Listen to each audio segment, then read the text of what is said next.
माथा खराब कर दिया था साली। अभी वक्त नहीं आया है तुम्हें कुछ भी बताने का। आप ऐसा नहीं कर सकते। इस क्षेत्र के भावी विधायक अब हम ही हैं। अटल सिंह का वोट हमें मिलेगा, तुम्हें नहीं। तुम्हारे साथ के लिए हम किसी को भी धोखा दे सकते हैं।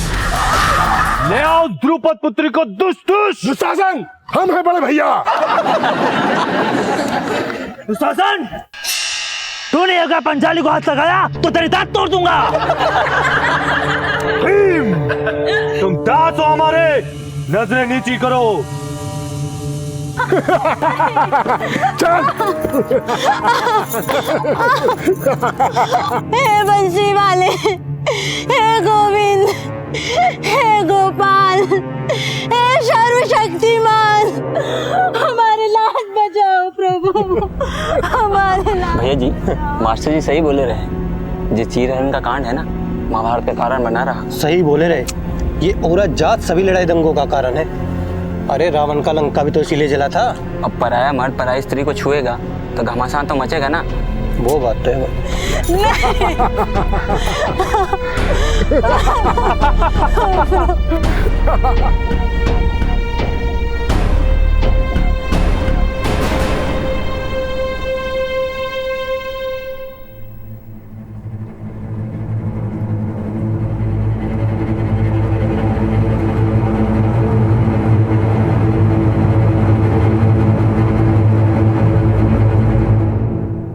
नजरें क्यों झुका ली?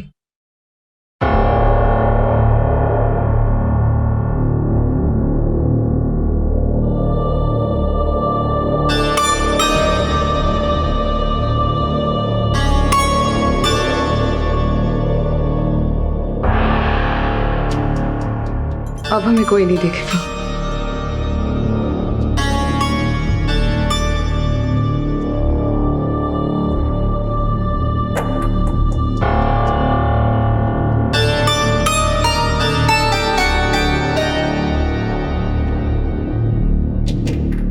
तुम्हारे साथ के लिए हम किसी को भी धोखा दे सकते हैं।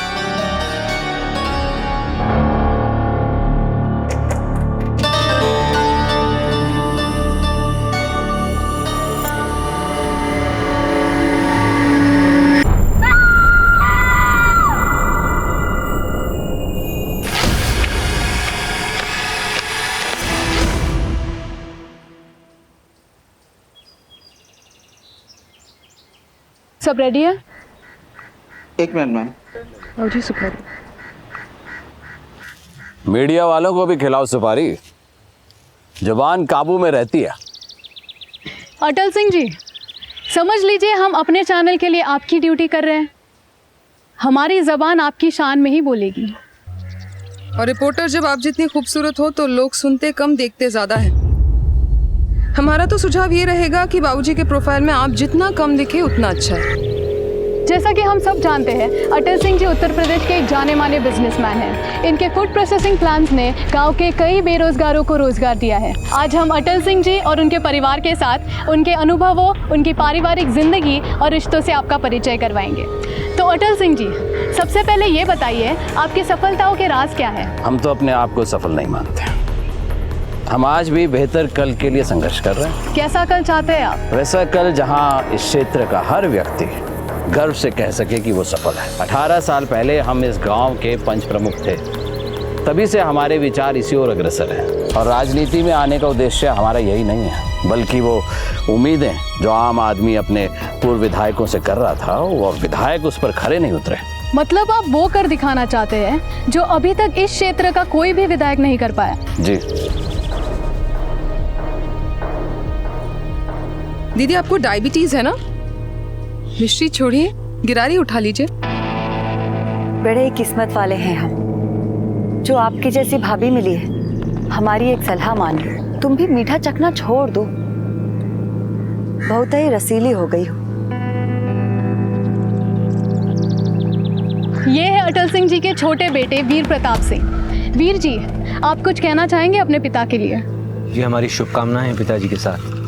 वो बीते 18 सालों का हिसाब जरूर चुकाएंगे, जैसा कि उन्होंने अभी कहा। और ये है अटल जी की बड़ी बहू ऋचा सिंह। ऋचा जी, एक निजी सवाल, आपकी खूबसूरती का राज क्या है? जी, वो तो आपको हमारे पतिदेव से पूछना चाहिए। आप खूबसूरत तो है, लेकिन लगती गांव की ही है। वैसे आपको देखकर विश्वास नहीं होता कि आपने गुडविन कॉलेज दिल्ली से अपनी ग्रेजुएशन की है। राज क्या है उन डिग्रीज का? Correction. I'm no graduate. I hold an MA degree in political science. और ये है अटल जी की इकलौती बेटी मृदुला सिंह।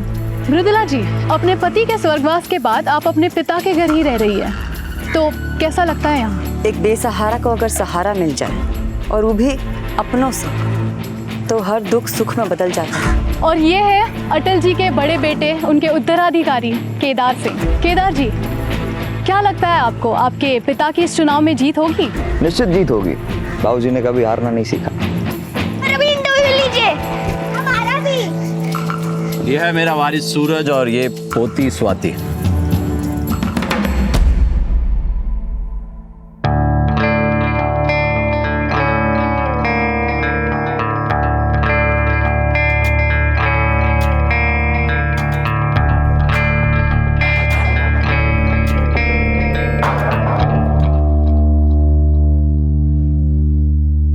महेश,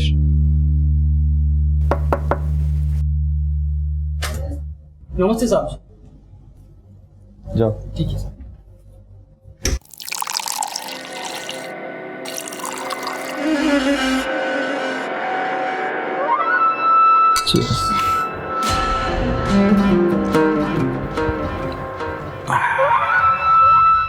साला माथा खराब कर दिया था साले। तुमसे बहस कर रही थी, बताओ। बीवी है तुम्हारी, मुझसे तो जलेगी, पर अब तुम भी उसे सुलगा दो, शादी कर लो मुझसे। एक मिनट, आंखें बंद करो।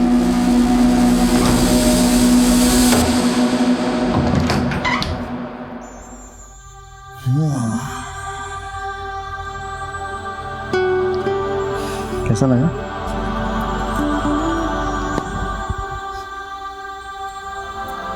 तुम तोहफा दे के बात मत टालो। और तुम जल्दी करके पूरी प्लानिंग की ऐसी तैसी ना करो। बाबूजी राजनीति में कदम रख रहे हैं, पूरा बिजनेस हमारे हवाले करके। एक बार बिजनेस हाथ में आ गया, फिर रानी तो तुम ही बनोगी हमारी। लेकिन तुम्हारी मृदुला दीदी भी कुछ कम पापड़ नहीं बेल रही। क्या मतलब? सुनने में आया है कि वो तुम्हारे फैक्ट्री के वर्कर्स से काफी मिल रही है, यहाँ तक कि उनकी बीवियों का भी काफी ख्याल रख रही है, ताकि उनके पति उन्हें अपना अन्नदाता समझने लगे। औरत है, औरत जैसे ही सोचेगी। क्या कहती हो? बढ़िया है ना भाषण? जी बढ़िया तो है बाबूजी, लेकिन शुरुआत इतनी प्रभावशाली नहीं है। शुरुआत की 2-4 लाइनें ना थोड़ी जमानी पड़ेगी। तो सोच कर रही हो, लिख दो कुछ बढ़िया सा, जमाए तो अच्छा सा कुछ, अच्छे से लिख दो बस। भैया जी, मेरे विचार से एक बार मृदुला बिटिया को भी पढ़ा देते। क्यों चाचा जी, हम पर भरोसा नहीं है क्या? ऐसी कोई बात नहीं, तुम पर तो पूरा भरोसा है। हमने राजनीतिक विज्ञान में MA किया है, राजनीति अच्छे से समझते हैं। पब्लिक स्पीकिंग कैसी होनी चाहिए ये मृदुला दीदी से ज्यादा जानते हैं। बाकी आप लोग जैसा ठीक समझे। अरे नहीं नहीं, लिखो तुम ही। वाह, आजा आजा, आते हैं हम अभी। बाबूजी को तो बड़ी बढ़िया तरीके से पढ़ा लेती हो तुम, लेकिन राजनीतिक विज्ञान के साथ साथ अपने पति को बस में रखने का ज्ञान भी सीख लेती ना, तो आज बेचारे बड़के भैया दूसरी औरतों का जूता नहीं पड़ने में व्यस्त होते। ननद जी, हम वो पत्नी नहीं ना जो पति को खूंटे से बांध के रखे, खुला छोड़ दिया है ताकि वो अपना बिजनेस संभाल सके। और जो नजर लगाए बैठे हैं उनकी दाल न गले। जो दाल तुम पका रही हो ना, वो भी हम गलने नहीं देंगे।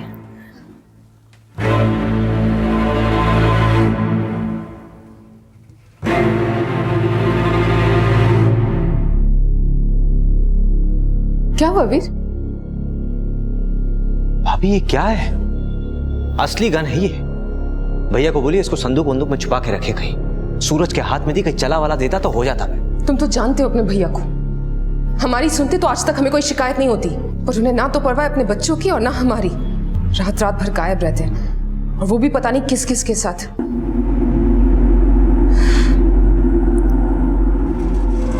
वीर, वीर हमें जरूर।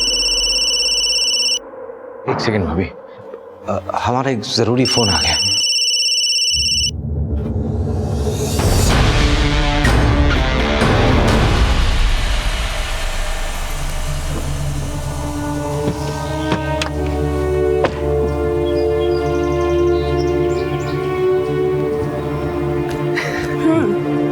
अब याद आई हमारी, अगर हम कॉल ना करते ना तो तुम हमसे मिलने भी नहीं आते। वैसे सब ना सही कहते हैं कि ठाकरों से बच के ही रहना चाहिए, पता नहीं कब पलटी मार दे। हम उन पलटने वालों में से नहीं है। एक बार लंदन से अपनी पढ़ाई पूरी करके आ जाएं, फिर बनाएंगे तुम्हें अपनी बीवी।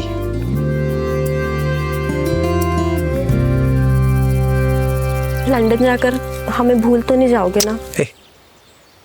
तुम ऐसा सोच भी कैसे सकती हो?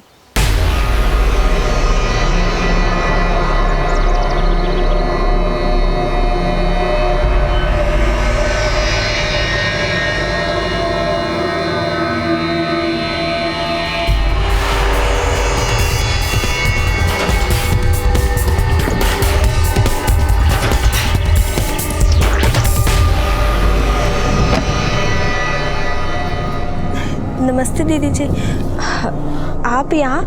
हम तो बस ये देखने आए थे कि तुम कितनी सुंदर हो। जी, हम कुछ समझे नहीं। कोई बात नहीं, जल्दी ही समझा देंगे।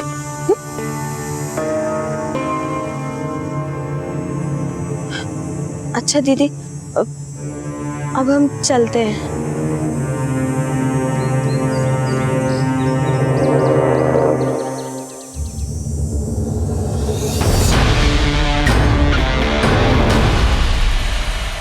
अनीता और वीर के रिश्ते का राज जानने वाली ऋचा अटल सिंह के परिवार की पहली और इकलौती सदस्य थी, और अब अनीता की जिंदगी एक ऐसे षड्यंत्र की भेंट चढ़ने वाली थी जिसका फायदा उठाकर ऋचा वो सब करने वाली थी जिसकी उसने हमेशा से चाह की थी। अटल सिंह के परिवार में सिर्फ ऋचा ही नहीं बल्कि और भी कई मौका परस्त लोग थे जिनकी हकीकत परत दर परत सामने आने वाली थी। लेकिन इस परिवार के सदस्यों की अंदरूनी राजनीति इस परिवार की नींव को अंदर ही अंदर खोखला कर रही थी, जिसका फायदा उठाकर कोई भी इस परिवार में फूट पैदा करके इस परिवार को नुकसान पहुंचाने की योजना बना सकता था। वाणी, तुम यहाँ? तुम तो हमसे मिलने आते नहीं, तो सोचा हम ही तुमसे मिलने आ जाए। वाणी, यहाँ कैसे? वीर की आप खींच लें या हमसे मिलने आई हो? भाभी, दोनों ही बातें हैं। वैसे भी आज जो सरप्राइज लेकर हम आए हैं ना, वो आप सबके लिए है। कैसा सरप्राइज? वो सरप्राइज तो पापा ही बताएंगे।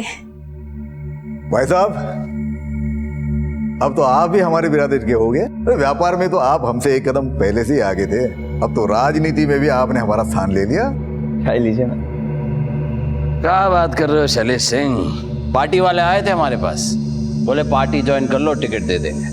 हम समझाए उन्हें, हमारा दोस्त यहाँ से खड़ा है, यहाँ से पार्टी का प्रत्याशी है, तो बोले आप पार्टी ज्वाइन करो ना करो, टिकट तो हम शैलेश सिंह को नहीं देंगे। टिकट तो अपने घर में ही रहा ना। कूटनीतिक जवाब। हम कोई कूटनीतिक बात नहीं कर रहे। देखिए, असल में हम आए हैं आपको समधी बनाने के लिए। समधी? हाँ, हमने सोचा कि वीर और वाणी की शादी कर देते हैं। दोनों बचपन से एक दूसरे को जानते हैं, साथ पढ़े हैं। लेकिन अभी वो देखिए, केदार से पहले ही बात हो चुकी है, इसने हरी झंडी दिखाई है तो हम शगुन लेके आ गए। केदार ने तो हमें इस बारे में कुछ कहा ही नहीं। अब इसमें बताने जैसा क्या है बाबूजी? वीर और वाणी एक दूसरे से प्यार करते हैं तो। लेकिन भैया, हमें रिश्ता मंजूर नहीं है।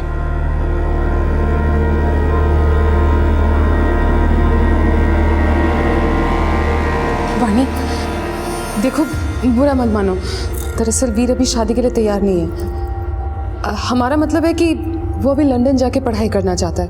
अगर इतनी सी बात है तो इसके लंदन जाने से पहले सगाई कर लेते हैं, लंदन से लौटने के बाद शादी कर लेंगे। आप समझ नहीं रहे, हम नहीं कर सकते शादी। पर क्यों वीर? क्योंकि हम तुमसे प्यार नहीं करते। पापा चलिए यहाँ से, बहुत इंसल्ट हो गई।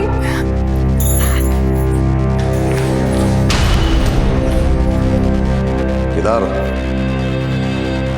जो हमारा तमाशा बनाने के लिए बुलाया था यहाँ पर, ये बात हम भूलेंगे नहीं। जिंदगी भर याद रखेंगे इस अपमान को।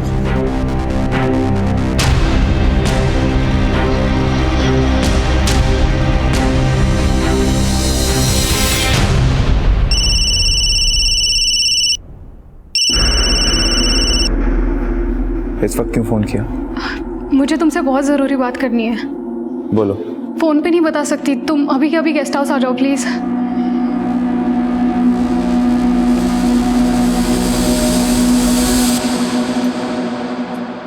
इतना बन ठन के कहाँ जा रहे हैं, वो भी इस वक्त? एक क्लाइंट के पास।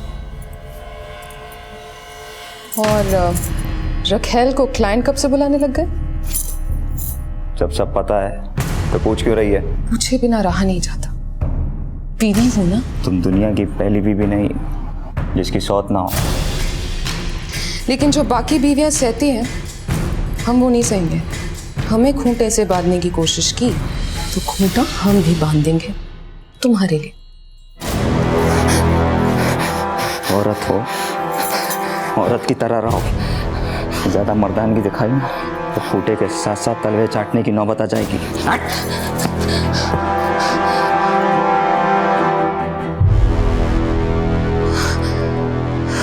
कितनी बार बोले तुमसे, 981 होता है, 18 नहीं होता है। लिखिए उसको फिर से। सूरज, स्वाति, तुम लोग अभी तक यहाँ पे हो? चलो चलो उठो, चलो जल्दी, सोने का टाइम हो गया।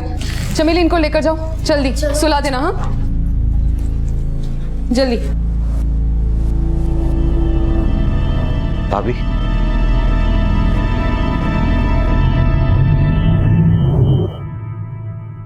भैया ने यहाँ पे फिर से हाथ उठाया।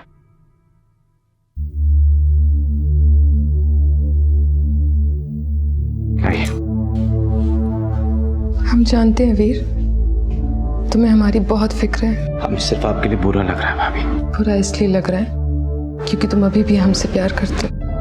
भाभी, भाभी नहीं, सिर्फ रिचा। क्यों वीर, ये पहली बार तो नहीं है। हमसे जो हुआ वो भूल थी। भूल नहीं, प्यार था। लेकिन हम वो गलती दोबारा नहीं दोहरा सकते भाभी। इसलिए उस रात जो कुछ भी हुआ हमारे बीच, वो आप ही भूल जाइए। प्लीज वीर, हमें मत रोको। अगर वो गलती थी तो उस गलती को हम बार बार दोहराएंगे।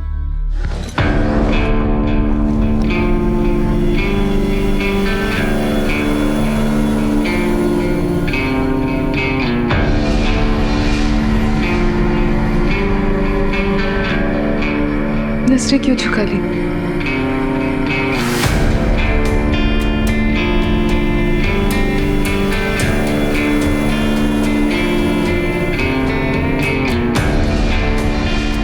अब हमें कोई नहीं देखेगा।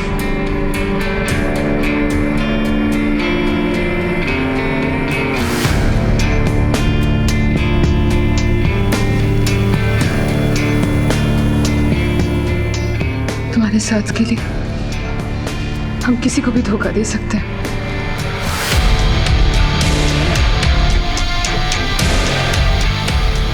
क्यों रोक रहे हो खुद को? हम जानते हैं तुम हमसे प्यार करते हो, इसीलिए तुमने वाणी का रिश्ता ठुकराया ना। ये आपकी गलतफहमी है भाभी। हम किसी और से प्यार करते हैं और हम उसको धोखा नहीं दे सकते।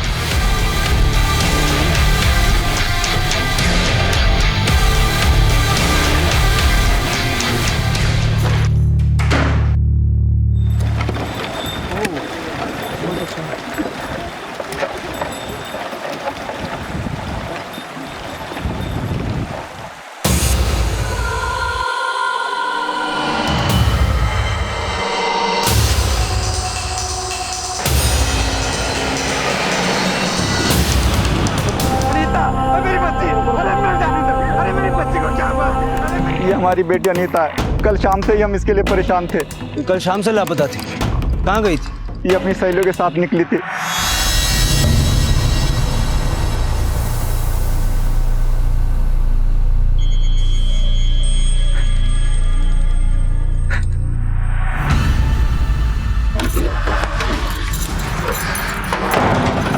भाभी हमने कल आपसे कहा था ना कि हमारे बीच। हम वो नहीं करने आए जो तुम सोच रहे हो। तुम्हारी गांव वाली गर्लफ्रेंड की हत्या कर दी है किसी ने। क्या? आप झूठ बोल रहे हैं? हम झूठ नहीं बोल रहे, जो देख कर आए हैं वो बता रहे हैं तुम्हें। ये सच नहीं हो सकता। तुम समझ नहीं रहे हो, अगर तुम वहां गए तो पुलिस तुम पर शक करने लगेगी। क्यों करेगी मुझ पर शक जब मैंने कुछ किया ही नहीं है तो?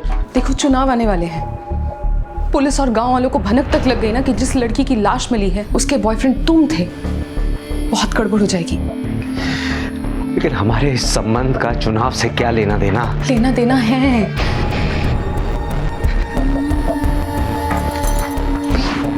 संभालो अपने आप को, हम समझ सकते तुम्हारा दर्द। बहुत तकलीफ होती है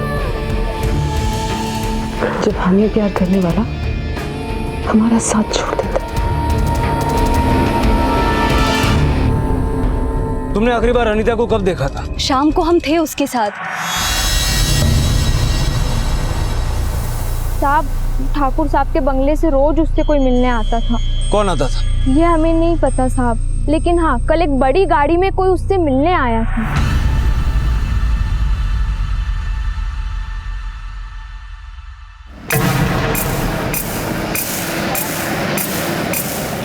अच्छा तुम दोनों जाओ, हमें आने में लेट हो जाएगा, ठीक है? अरे घर जल्दी आ जाना। हाँ के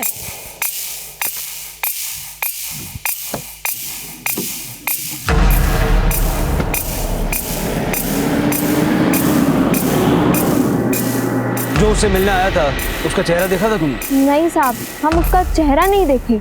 गाड़ी के बारे में कुछ बता सकती हो? हाँ साहब, एक सफेद रंग की बड़ी सी गाड़ी थी।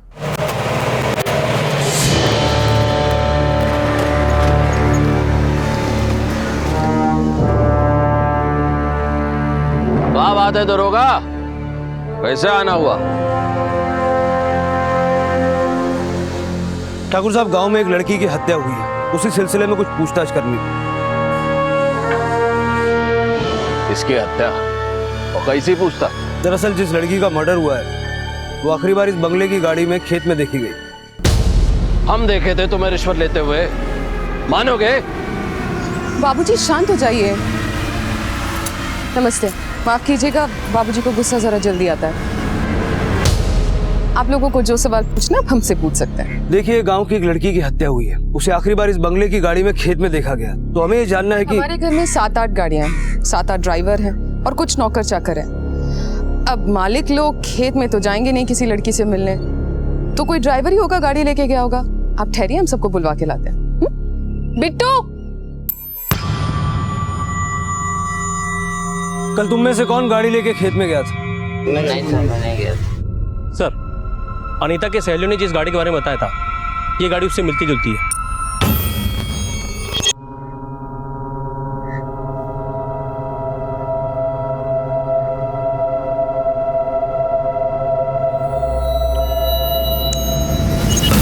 ये गाड़ी कौन चलाता?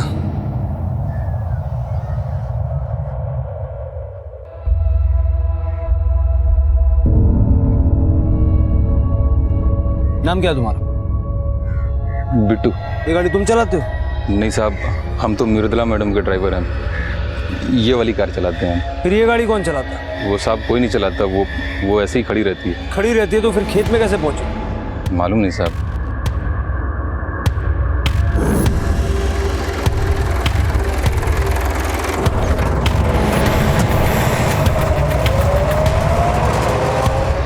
सर सबको बहुत पढ़ा के पूछताछ के लिए सामने किया है। गाड़ी जब यहीं खड़ी रहती है तो टायरों पे ताजी मिट्टी कैसे? ये कांड किसी ड्राइवर का नहीं है मिश्रा, किसी फैमिली मेंबर का है, और ये पता करने के लिए कोई और ही जुगाड़ लगाना पड़ेगा।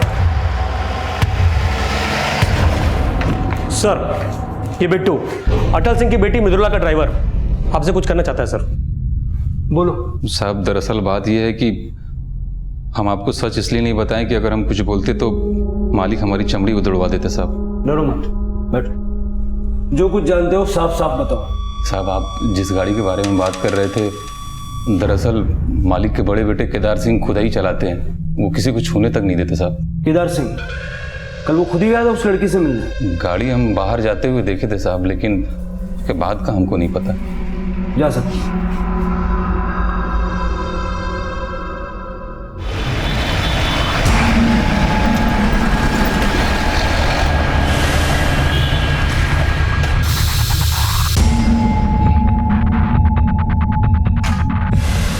दरोगा बाबू, अंदर कहाँ घुसे जा रहे हैं?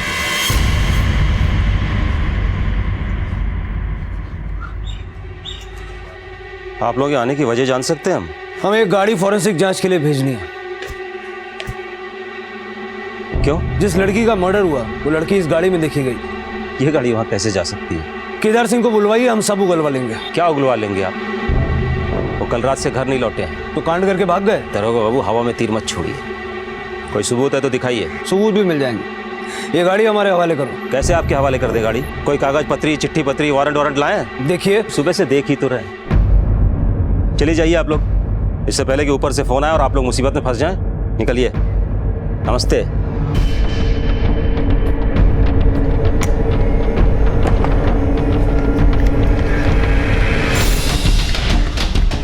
सर, अब एक लड़की की गवाही पे मजिस्ट्रेट गाड़ी उठाने का परमिशन तो देगा नहीं। अब ऐसा क्या सुराग ढूंढे कि केदार सिंह हाथ में आए? कुछ भी हो मिश्रा, इन्वेस्टिगेशन रुकनी नहीं चाहिए। कोई ना कोई सबूत तो जुटाना ही होगा इस केदार सिंह के खिलाफ। चलो।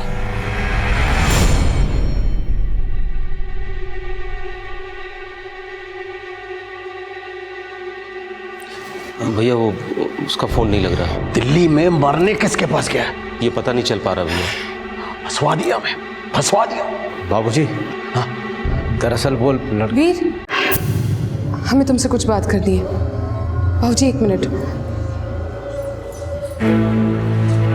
ये तुम क्या करने जा रहे थे? बाबूजी से भी कुछ मत कहो, वो बहुत गुस्से में। अनीता से तो हम मिलने जाते थे ना, केदार भैया नहीं। हम जानते हैं, पर तुमने उसे मारा तो नहीं ना? और उस लड़की का क्या भरोसा? क्या पता केदार के साथ भी पीछे चक्कर चला रही है। अनीता ऐसी लड़की नहीं थी। पुलिस कह रही थी कि उसको आखिरी बार केदार की गाड़ी में देखा गया है। हम फोन ही लगाते रहोगे या उस निकम्मे को ढूंढोगे भी? कोशिश कर रहे हैं। कोशिश नहीं, पकड़ के लाओ उसे यहाँ। इतना ना बिगड़ो, बेटा है हमारा। हाँ, बहुत महान काम किए है ना ससुरा। आने दो, चरण धो के पिलाएंगे तुम्हें। यहाँ खड़े अब क्या कर रहे हो? जाओ ढूंढो उसे। अच्छा, पुलिस वाले को कुछ दे दवा के रफा दफा करवाओ केस, मैं सब चौपट हो जाएगा। जल्दी कर। बाबूजी, अभी तक तो आप अपना सारा बिजनेस बड़के भैया को सौंपने वाले थे। अब समझ में आ रहा है कि वो आपका इज्जत ही नहीं, धंधा भी चौपट कर सकते हैं।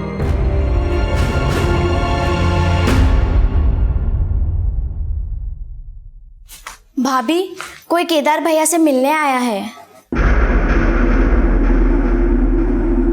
क्या बात है? आज कुआ खुद प्यासे की खोज में चला है। हमें केदार से मिलना है, आप प्लीज उन्हें बुला दीजिए, बहुत ही अर्जेंट है। केदार की हर खबर रखने वाली आज खुद केदार को ढूंढ रही है। वैसे क्या राज है आपकी इस तलाश का? हमें उनसे एक बहुत ही अर्जेंट इंटरव्यू के सिलसिले में मिलना है। तो तुम्हारी ये सिलसिले बड़े भाते हैं केदार को। आपको जो भी बोलना है ना वो साफ साफ बोलो। साफ सफाई छोड़ो और केदार से दूर रहो। देखो, कहीं हमारा माथा ठनक गया ना तो पछताने की नौबत भी नहीं मिलेगी तुम्हें। आपको कोई गलत फैमिली हो। अनजान बनने का ढोंग तो करो मत हमारे सामने। ये जो घटिया परफ्यूम लगाई है ना तुमने, ये हम रोज सूंघते हैं अपने पति के शरीर पर। और ये जो तुमने लटका रखा है, ये उसी इंटरव्यू की फीस होगी जो तुम केदार से लेती हो। देखिए, बहुत बोल गई आप। लेकिन तुम ना हमारी जबान पकड़ सकती हो और ना ही इस घर की बहू बनने का सपना देख सकती। देखो, केदार की बीवी तो हम हैं और उसके बच्चों की माँ भी। तुम क्या बन के रह जाओगे? बस रखे। इतना सब जानती हो तो फिर ये भी जानती होगी कि तुम्हारे पति ने तुम्हारी जगह ना जाने किस किस को दे रखी है। और रहा सवाल हमारा, तो नोट कर लो, वो दिन दूर नहीं जब हम इस घर की बहू और तुम केदार की रखेल तक नहीं रहोगी। लेकिन ये ब्रेकिंग न्यूज ना रिले होने से पहले ही स्क्रैप हो जाएगी।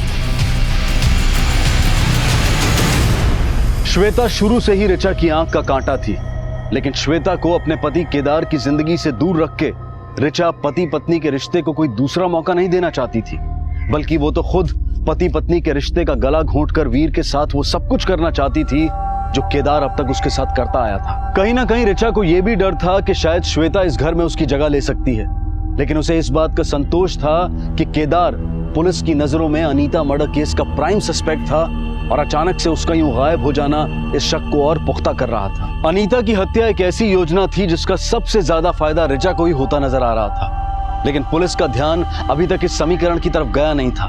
और ना ही अनीता की हत्या के पीछे रचे गए षड्यंत्र का उन्हें कोई आभास था। मृदुला के ड्राइवर बिट्टू की गवाही के आधार पर उन्हें यही लग रहा था कि अनीता की हत्या के पीछे केदार का हाथ है और अब उन्हें केदार की तलाश थी। लेकिन फिर कुछ ऐसा हुआ कि जिसने इस केस में एक नई सनसनी पैदा कर दी।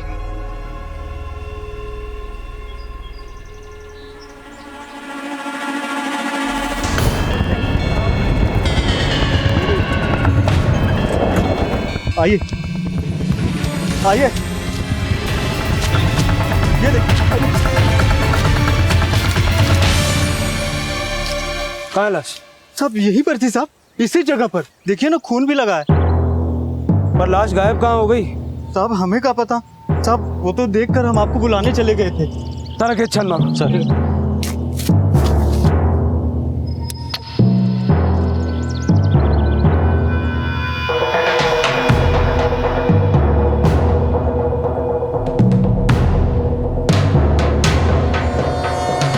सर सर सर ये देखिए, आई कार्ड मिला है और इस पर खून भी लगा है।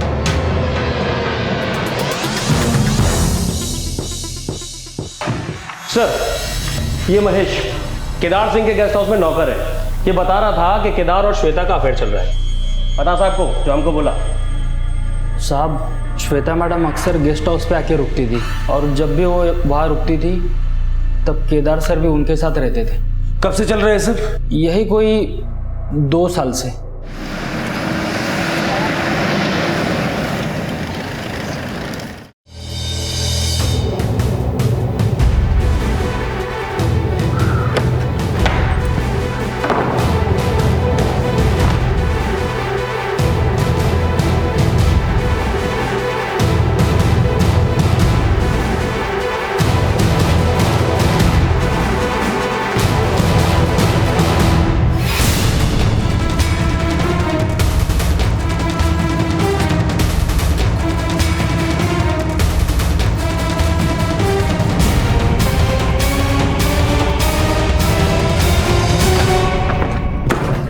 कहाँ जाने की तैयारी हो रही थी?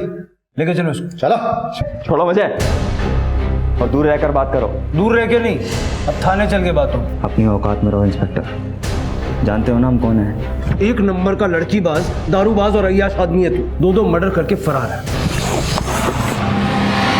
सर लेके चल इसको। चल, छोड़ो मुझे, तुम जानते नहीं हो। छोड़ो मुझे।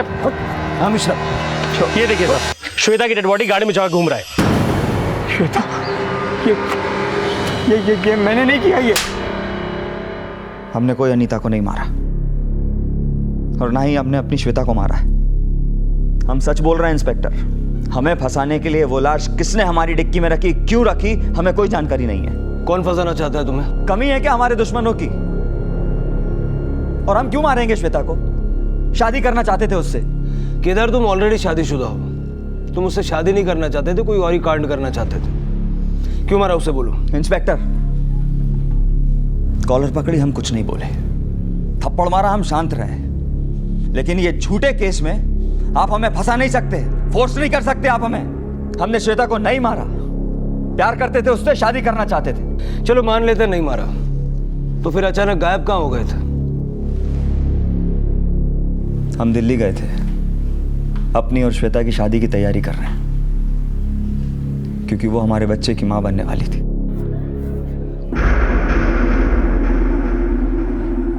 क्या हुआ? अचानक क्यों बुलाया मुझे? Kedar, I'm pregnant. क्या? ये तो और भी स्ट्रॉन्ग मोटिव है। मतलब किसी शादीशुदा आदमी की लवर प्रेग्नेंट हो जाए तो वो तो उसकी। आप गलत समझ रहे हैं। हम सच में श्वेता से प्यार करते थे, सच में उससे शादी करना चाहते थे। इसके लिए हम ऋचा को तलाक भी देते, निश्चित देते।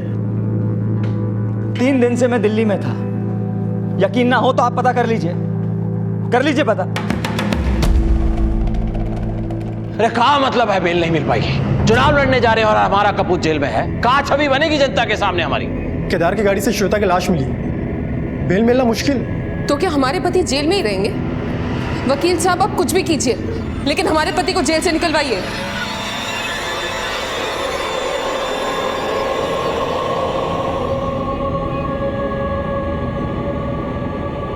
अच्छा ही है जेल में सड़े ससुरा, अकल ठिकाने आ जाएगी। ऐसा मत कहिए, आखिर वो हमारा बेटा है ना। अरे पैदा करके पछता रहे हैं हम।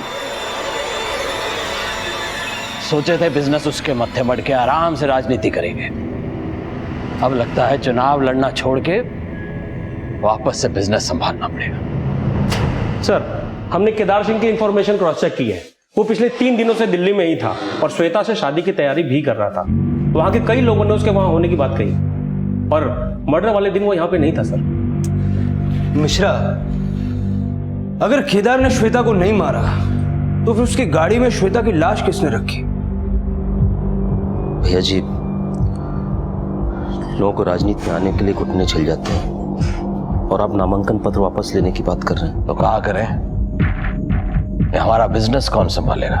अरे मृदुला बिटिया, हाँ, अगर आप चाहें तो ये जिम्मेदारी उनको सौंपी जा सकती है। तेज तर्रार हैं, बिजनेस अच्छे से संभाल लेंगी। चाचा जी, बिजनेस संभालना कोई मामूली बात तो है नहीं।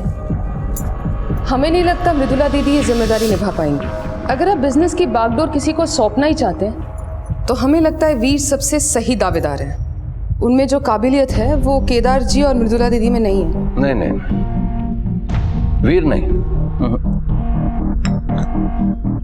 वैसे भी वो 2 साल के लिए लंदन जा रहा है। पर उन्हें रोका भी तो जा सकता है। बाबूजी, अगर अपने बिजनेस मृदुला दीदी को सौंप दिया तो बोर्ड ऑफ डायरेक्टर्स कभी उन्हें स्वीकार नहीं करेंगे। उनके पति ने कंपनी में जो गबन किया था, हमें नहीं लगता लोग उसे भूले होंगे। सही कह रही हो बहुरिया, समय की मांग है कि वीर को बिजनेस सौंपा जाए।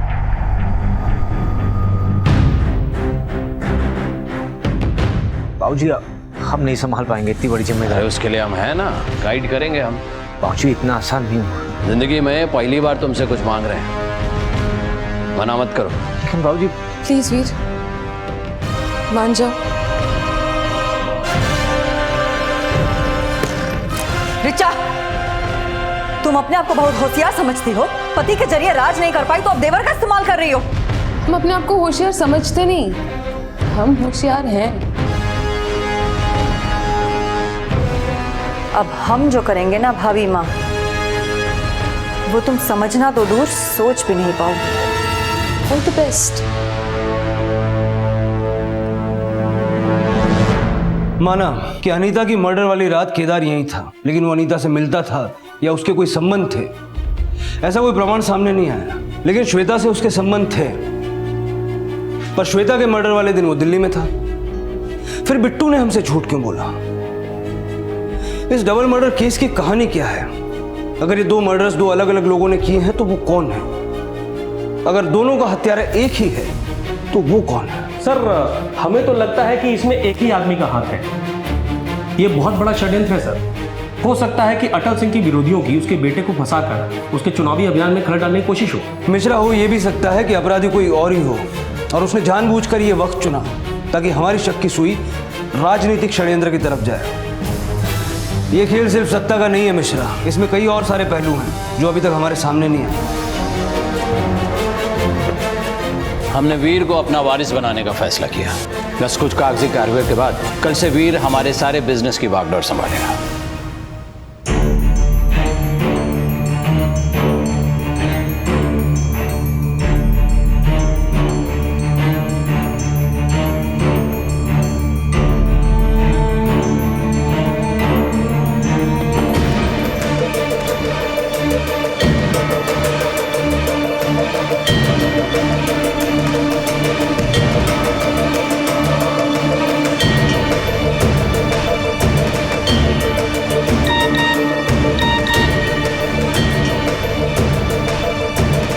कोई गलती नहीं होनी चाहिए। कल उसकी जिंदगी का आखिरी दिन होना चाहिए।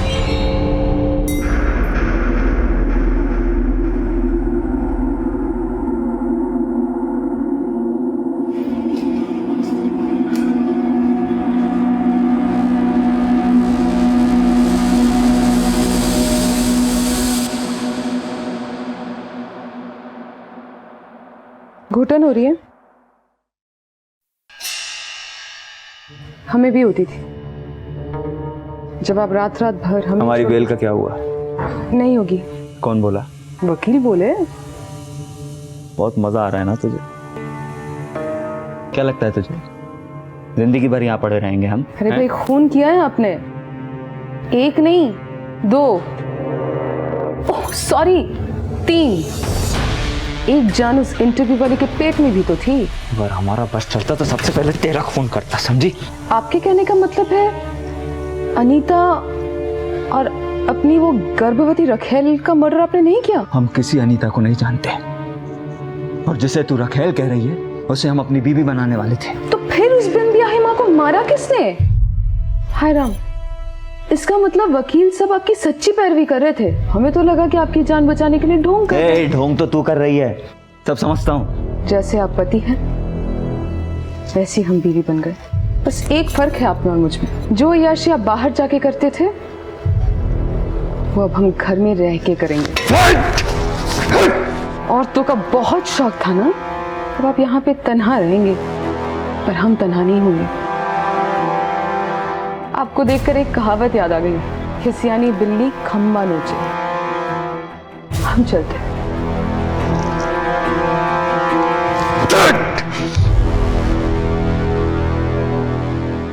मिश्रा, इस बात से इनकार नहीं किया जा सकता कि अनीता और श्वेता का मर्डर केदार को फंसाने की साजिश है।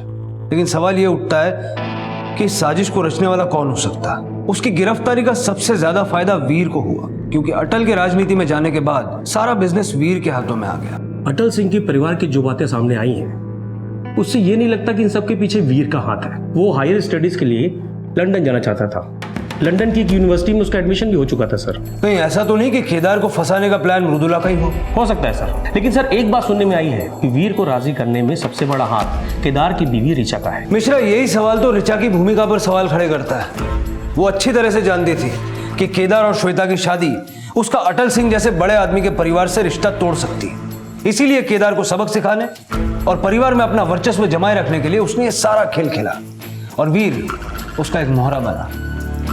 सर, ये लड़ाई सिर्फ अटल सिंह के बिजनेस की ही नहीं है। अटल सिंह चुनाव भी लड़ रहा है। हो सकता है अटल सिंह की परिवार को बदनाम करने के लिए उसके विरोधियों की साजिश हो। मैं नहीं मानता, क्योंकि अटल के आगे ऐसा कोई उम्मीदवार नहीं है जो इतना सब करके भी अटल सिंह को हरा सके। हाँ, उसका एक दुश्मन शैलेश सिंह है, क्योंकि उसकी टिकट पार्टी ने अटल सिंह को दे दी थी। लेकिन अगर उसे भी ये खेल खेलना होता तो वो अटल सिंह को बदनाम करता, उसके बेटे को क्यों? मिश्रा, ये देवर भाभी मिलके कोई खिचड़ी तो नहीं पका रहे? जाने माने बिजनेसमैन और एकता पार्टी के प्रतिनिधि अटल सिंह, जो कि राजनपुरा से विधानसभा का चुनाव लड़ रहे हैं, उनके बेटे केदार सिंह की हाल ही में डबल मर्डर केस में गिरफ्तारी के बाद उनके विरोधियों ने इस मुद्दे को उनके खिलाफ बड़े पैमाने पर उछाल दिया है। सिटी न्यूज की रिपोर्टर श्वेता कीला। ये न्यूज वाले सब गलत बोल रहे हैं। वीर, वो जो भी थी, जैसी भी थी, अब नहीं है। वो तुम्हारी जिंदगी का कैसा अतीत थी, जिसे तुम जितना याद करोगे उतना ही तकलीफ में रहोगे। आज से तुम बाबूजी के बिजनेस की बागडोर संभालने वाले हो, और तुम हमें कोई बिजनेस नहीं करना। वीर, बचपना मत करो। तुम बाबूजी को हाँ कह चुके हो, और आज इसकी सामूहिक घोषणा होने वाली है। सारी तैयारी हो चुकी है। लेकिन हम इस सब के लिए तैयार नहीं है भाभी। कहीं बाबूजी को इस बात का पता चल गया ना, तो उनके दिल पर क्या बीती कि कोई एहसास है तुम्हें? इस मुश्किल वक्त में केदार की तरह अगर तुमने भी उनका दिल तोड़ दिया तो वो तो पूरी तरह से टूट जाएंगे। लगता है गलत वक्त में। देखिए ना दीदी, आज इनकी ताजपोशी है और ये अब तक तैयार नहीं हुए। समझाइए ना अपने भाई को, कह रहे लंदन जाके पढ़ाई करना चाहते हैं। आप हमको मत पढ़ाइए। हम बहुत अच्छे से जानते हैं कि यहाँ कोई लंदन लौंडिया का मातम नहीं, उत्तराधिकारी बनने का खुशी मनाए। हमें कोई खुशी नहीं है बाबूजी का बिजनेस संभालने की। छोटे, क्यों ठिठोली करते हो तुम हमारे साथ? हमें पता है कि तुम मरे जा रहे हो बाबूजी का जगह लेने के लिए। नौटंकी चल रहा है।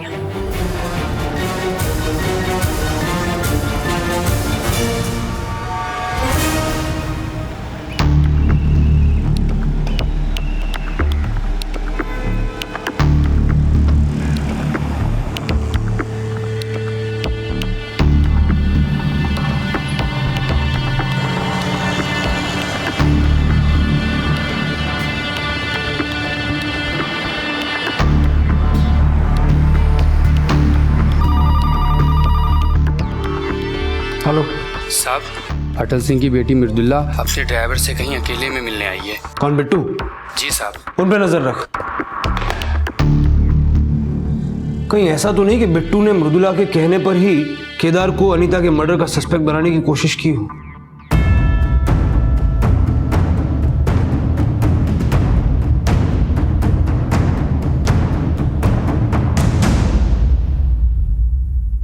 अटल सिंह के परिवार वालों का मानसिक घमासान उन्हें एक ऐसी तबाही की तरफ ले जा रहा था जहां एक सोची समझी रणनीति बनाकर षड्यंत्रकर्ता उन्हें तारों में पिरोकर ऐसे खेल रहा था जैसे कठपुतलियों को नचाने वाला खेलता है, जहां नाचती हुई कठपुतलियां तो नजर आती हैं लेकिन उन्हें नचाने वाला दिखाई नहीं देता। दोस्तों, आज जब हम राजनीति में आ रहे हैं तो हमारा मकसद केवल बेरोजगारी हटाना नहीं बल्कि उन सारी समस्याओं को दूर करना है जो हमारे पूर्व विधायक नहीं कर पाए। अब जब हम राजनीति में आए हैं तो हमारे पत्रकार भाई, टेलीविजन वाले सब हमसे पूछ रहे हैं कि राजनीति में आने के बाद आपके व्यापार की बागडोर कौन संभालेगा। तो हमें खुशी हो रही है कि इस मंच पर आज हम घोषणा करने जा रहे हैं। इस मंच से घोषणा करते हुए ये बहुत खुशी हो रही है कि आज से हमारे व्यापार की बागडोर हमारा छोटा बेटा वीर प्रताप सिंह करेगा।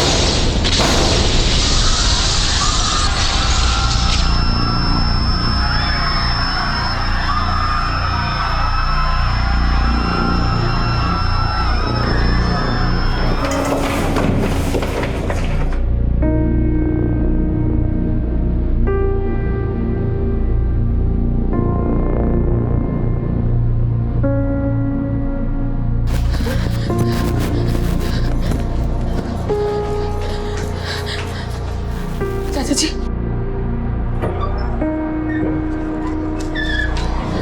डॉक्टर साहब, बाबूजी वीर कैसे? कौन डरने की बात तो नहीं है ना? देखिए, वीर खतरे से बाहर है लेकिन अटल जी की हालत काफी सीरियस है और फिर वो कोमा में है। ऐसे में कुछ कह पाना बहुत ही मुश्किल होगा।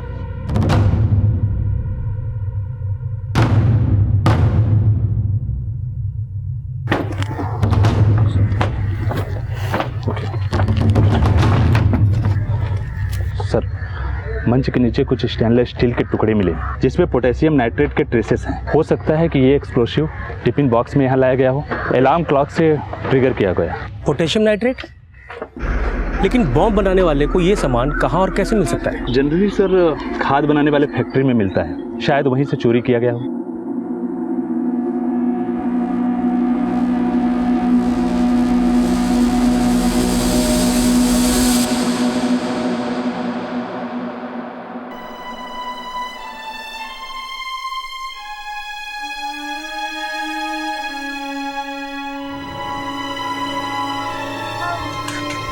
बाबूजी,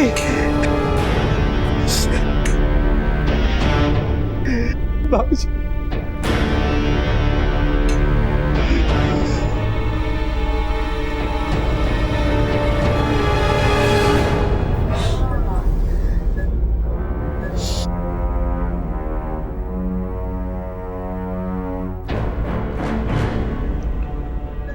वो दुख हुआ सुन के कि अटल जी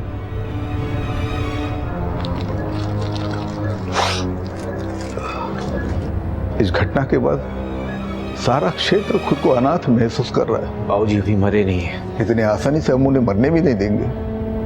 हमने खुद फोन करके दिल्ली के एक बड़े न्यूरोसर्जन से बात की है, बुलाया उनको यहाँ पे अटल जी के ट्रीटमेंट के लिए। फोन करने की कोई जरूरत नहीं है शैलेश जी। कैसी बातें कर रहे हो बेटा? देखिए, इस वक्त आपकी सफाई सुनने की स्थिति में नहीं है हम। बेहतर यही होगा कि आप यहाँ से चले जाएं। हम तो आए थे आप सबका दुख बांटने के लिए, पर आप तो खैर कोई बात नहीं। देखिए, हमारे लायक कोई भी सेवा हो तो जरूर याद करिएगा। प्रणाम।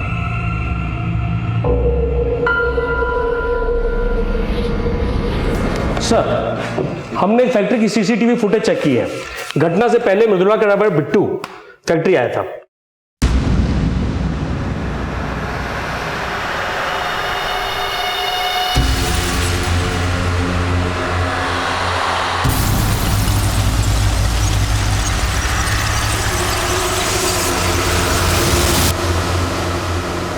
मंच के नीचे से स्टेनलेस स्टील के टुकड़े मिले हैं और एक्सप्लोजिव टिफिन बॉक्स में लाए गए।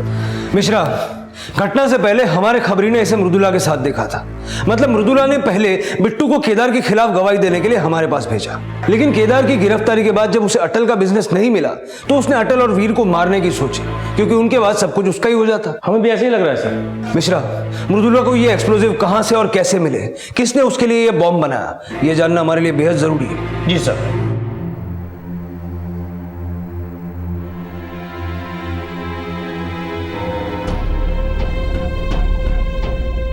देवर की सेवा में पति को तो भूल ही गई तुम। जेल की सैर भी कराओ कभी, एक खाने का डब्बा वहां भी ले जाओ भाभी। मिर्ला बिटिया, मिर्ला बिटिया, ये नमस्ते। हमने नामांकन पत्र भर दिया। अच्छा, इसमें साइन कर दो। यहाँ नामांकन पत्र, ये सब बताते हैं भाभी, तनिक हस्ताक्षर तो करने दो। बस। पार्टी के सभी कार्यकर्ता और आला कमान के हम बहुत आभारी हैं कि बाबूजी के स्थान पर उन्होंने हमें चुनाव लड़ने के लिए टिकट दिया है। बहुत बहुत धन्यवाद। हमें भाभी, हमें टिकट दिया है चुनाव में खड़े रहने के लिए। ऐसे का टुकुर टुकुर देख रहे हो भाभी? जो सुनी है एकदम सच सुनी है। इस क्षेत्र के भावी विधायक अब हम ही हैं। आप ऐसा नहीं कर सकते, बाबूजी भी जिंदा है। चाचा जी, हमें लगता है भाभी को हमसे जलन हो रही है कि इनकी पॉलिटिकल साइंस की एमए की डिग्री धरी की धरी रह गई और आला कमान ने हमें इस क्षेत्र से चुनाव लड़ने के लिए टिकट दे दिया। हमें जलन नहीं हो रही, पर आप लोग को देखकर ये जरूर लग रहा है कि आप ये भूल गई हैं, आपके बाबूजी जिंदगी और मौत से लड़ रहे हैं। भाभी तुम अपनी हद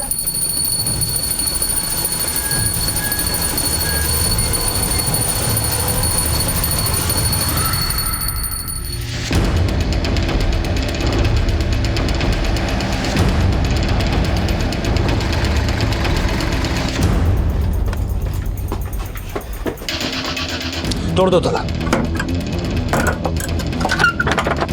मिश्रा, पूरा घर छानना। सर।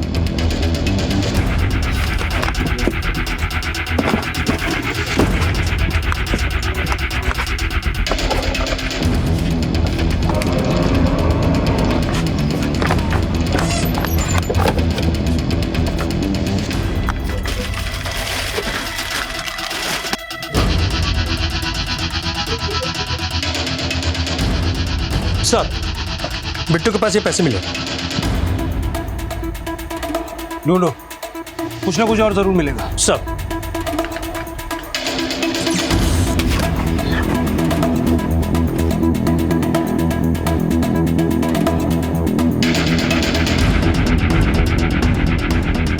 सर, जो मोबाइल मिला है इससे सिर्फ एक ही नंबर पे कॉल किया गया है सर। फिर से कॉल करो।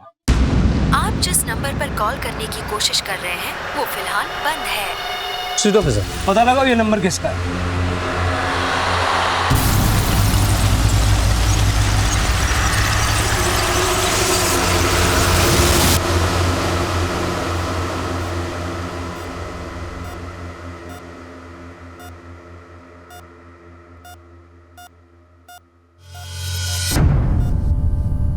बाबूजी, आप जो आज तक हमारे लिए नहीं कर पाए ना,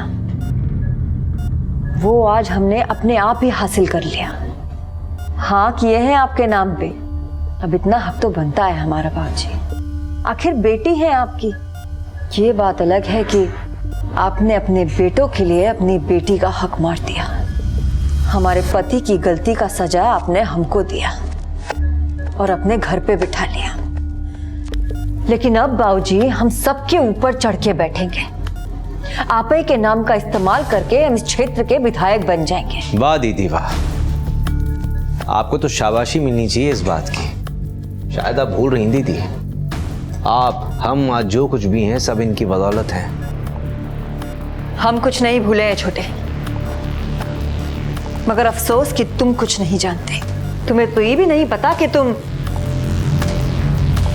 क्या क्या कहना क्या चाहती हैं आप? अभी वक्त नहीं आया है तुम्हें कुछ भी बताने का। तुम सिर्फ इतना समझ लो कि ये इंसान जिसे तुम बाबूजी कहते हो प्यार के लायक नहीं है। ये राज अटल सिंह की जिंदगी के अतीत के वो पन्ने थे जिन्होंने या तो मृदुला के मन में कोई गलतफहमी पैदा की थी, या हो सकता है कि उसके आरोपों में वाकई कोई सच्चाई थी। सच क्या था ये तो जिंदगी और मौत से जूझ रहे एक पिता का अवचेतन मन ही जानता था। और उधर मृदुला के आरोपों से वीर की आंखों में कई सवाल नजर आ रहे थे, लेकिन जो आंखें मूंदे एक बेजान जिंदगी जी रहा था उसे हमेशा के लिए खामोश करने की कोशिश करने वाला एक नया कदम उठाने की फिराक में था।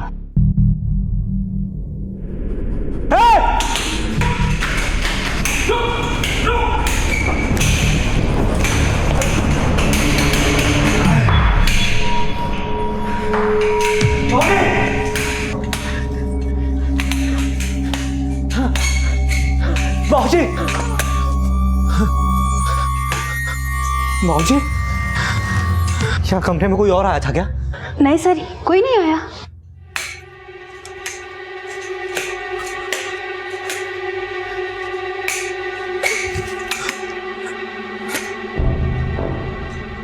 हेलो, हाँ भाई सुनो, 2 गार्ड जल्दी जल्दी ऊपर भेजो।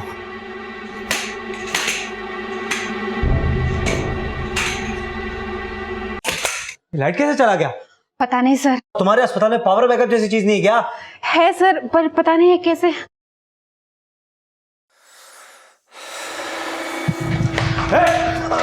कौन है? सर रुक रुक रुक।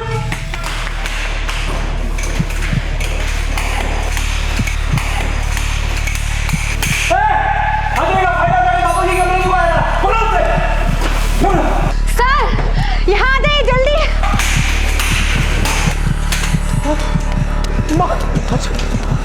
मौजे, अरे तुम क्या कर रही हो? डॉक्टर को बुलाओ। मौजे, मौजे,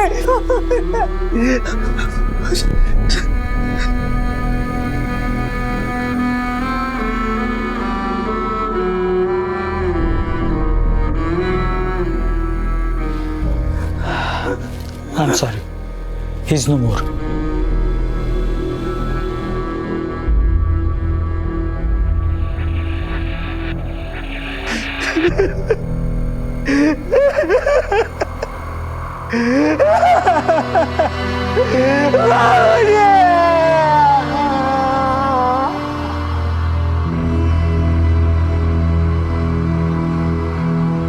अनीता और न्यूज रिपोर्टर श्वेता की हत्या का केस तो पुलिस पहले ही सॉल्व नहीं कर पाई थी, और अटल सिंह की हत्या के बाद यह केस इतना हाई प्रोफाइल हो गया था कि उत्तर प्रदेश के डीजी ने यूपी क्राइम ब्रांच के एसपी राजवीर राठौड़ को इस केस की कमान सौंपी। उनकी छवि एकदम साफ सुथरी थी और उनके काम करने का ढंग भी बेहद अलग था।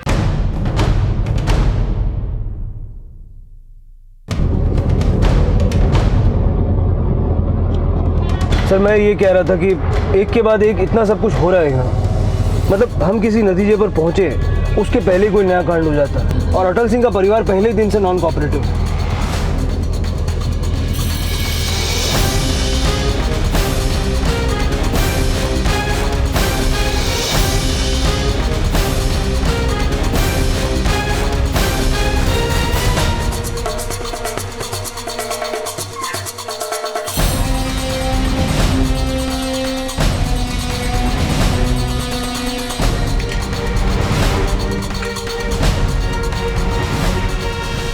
सर, होटल सिंह का बेटा वीरा है। भेजू।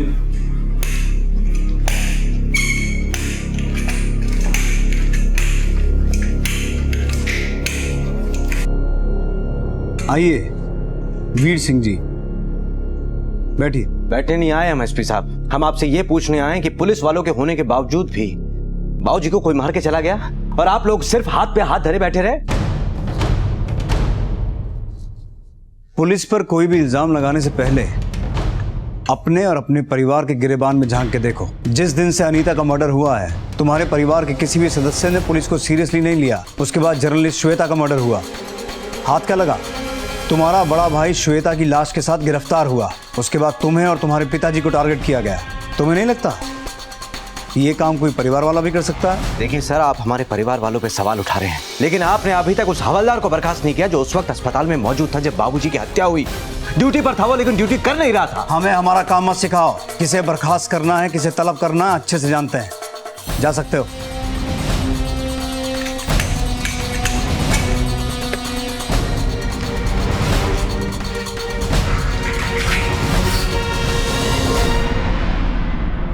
शाह, इन मर्डर्स में शैलेश सिंह का कोई कनेक्शन है? क्योंकि बॉम्ब ब्लास्ट, फिर हॉस्पिटल में घुस के अटल सिंह का मर्डर, ये कांड कोई छोटा मोटा आदमी नहीं कर सकता, बल्कि शैलेश सिंह जैसा आदमी ही कर सकता है। सर, उसका मोटिव तो दिखता है, पर उसके खिलाफ कोई सबूत हाथ नहीं लगा। तुम्हारा सबसे ज्यादा शक किस पर है? सर, अटल सिंह की बेटी मृदुला पर, और उसका मोहरा है उसका ड्राइवर बिट्टू, जिसके बॉम्ब प्लांट करने का प्रूफ है फैक्ट्री का सीसीटीवी फुटेज। लेकिन जब से ब्लास्ट हुआ है बिट्टू गायब है, और मृदुला पूछताछ के लिए आती ही नहीं।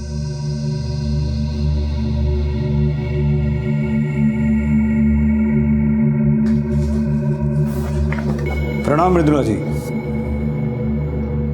आप मिलने नहीं आती हैं हमसे? आप कौन? SP crime branch, Uttar Pradesh police.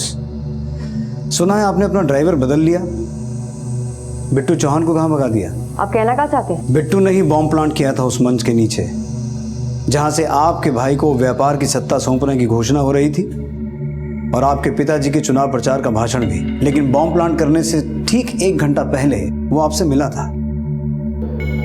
क्या डिस्कस हो रहा था उस खुफिया मीटिंग में? वो हमारा ड्राइवर था, हम उसको मिले और वो अपराधी निकले, तो इसका मतलब ये नहीं कि आप हमें भी अपराधी मान लें। हमने कब कहा कि आप अपराधी हैं? हम तो केवल ये जानना चाहते हैं कि बॉम्ब ब्लास्ट वाले दिन आप अपने ड्राइवर से खुद मिलने क्यों गई? फिर वही बेतुका सवाल। मृदुला जी, हम सारे तुक जोड़ के यहाँ आए हैं। आपके पिता अटल सिंह की हत्या का सबसे ज्यादा फायदा अगर किसी को हुआ है तो वो आप हैं। आप कहना क्या चाहते हैं कि सत्ता के लालच में हम अपने पिताजी को मरवा दिए? एक वजह और भी है, आपके पति।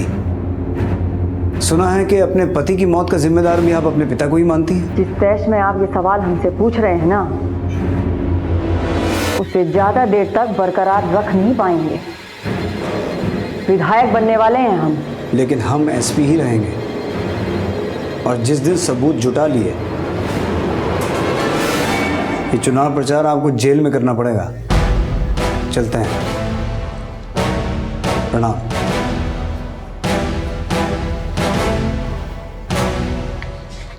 सर, बिट्टू के मोबाइल से जो डायल नंबर मिला है वो शैलेश सिंह के नाम पर रजिस्टर्ड है। मृदुला सिंह के ड्राइवर बिट्टू ने शैलेश सिंह को फोन क्यों किया? क्योंकि जिस केमिकल के ट्रेसेस बिट्टू के प्लांट किए हुए टिफिन के टुकड़ों पर से मिले हैं, वो केमिकल इस इलाके में सिर्फ शैलेश सिंह सप्लाई कर सकता है। उसकी खाद बनाने की फैक्ट्री है लखनऊ हाईवे पर।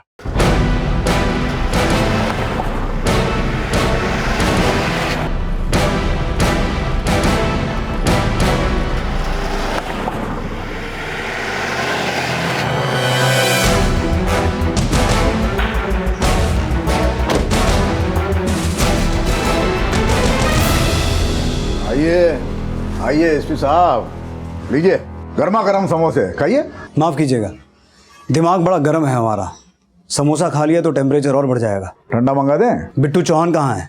कौन बिट्टू चौहान? वही बिट्टू चौहान जिसने अटल सिंह के मंच के नीचे बॉम्ब प्लांट किया था, और बॉम्ब बनाने का सामान आपकी लखनऊ की खाद वाली फैक्ट्री से सप्लाई हुआ था। ये क्या बकवास है? उबलिए मत शैलेश जी, उगलिए। आप उल्टी करें और हम उबले नहीं। वहां माना कि हमारे हिस्से का टिकट अटल सिंह को मिला था, लेकिन हमारी राजनीति इतनी गंदी नहीं है कि जिसे हम भाई जैसा मानते थे उसे बम का धमाका करके उड़ा दें। मीडिया वालों की तरह बचकाना इंटरव्यू ना लो, ठोस बात करो। एसपी है आप, कोई झोला छाप पत्रकार नहीं। बिट्टू चौहान ने बॉम्ब प्लांट करने से पहले आपको फोन किया था, और आपने उसका फोन उठाया भी था। नेता है हम, हमारा फोन जब बजता है तो हमारा मैनेजर उठाता है। काम का आदमी हो तो कान तक फोन आता है, वरना पीछे से प्रणाम हो जाता है। गिरधारी जी भैया जी, बता दो एसपी साहब को कि बिट्टू चौहान हमको कब फोन किया। भैया जी रोज 1000 बिट्टू के फोन आते हैं, किस किस बिट्टू के फोन याद रखेंगे, हमें तो कुछ पता ही नहीं। वैसे ये बिट्टू चौहान हमको कितनी बार फोन किया? एक बार। एक ही बार? गजब एसपी साहब, गजब। और बहुत नाम रोशन कर रहे हैं हमारे प्रदेश का। और रही बात खाद के केमिकल की, ये केमिकल हमें लाइसेंस से मिलता है और जितनी मात्रा में मिलता है उसका बराबर हिसाब सरकारी कागज में होता है। सरकारी अफसर बराबर से इंस्पेक्शन करता है। 1 ग्राम भी इधर उधर हो गया ना तो ब्लैकलिस्ट कर देता है। यह है इंफॉर्मेशन। लगता है तुम्हारा एसपी बराबर से होमवर्क नहीं करके आया। चले सिंह जी, आप हमारी हंसी नहीं उड़ा रहे हैं, आप प्रदेश की कानून व्यवस्था का मजाक उड़ा रहे हैं। याद रखिए, जिस दिन हमारे आटे में आए इतना ठंडा गरम पिलाएंगे कि गरम सर्द हो जाएगा आपको। उछलिए मत एसपी साहब, कोई भी मैजिस्ट्रेट बिट्टू चौहान की एक फोन कॉल के लिए हमारे खिलाफ वारंट नहीं देगा आपको। उसकी फिक्र आप मत कीजिए। शाह, शैलेश सिंह जी और इनके आदमियों पर नजर रखो। वो क्या है ना शैलेश सिंह जी, आप तो जानते हैं एक भावी विधायक की हत्या हुई है, तो हम नहीं चाहते कि आपको भी कोई, समझ रहे हैं ना, इसलिए बेहतर होगा कि हम आप पे नजर रखें।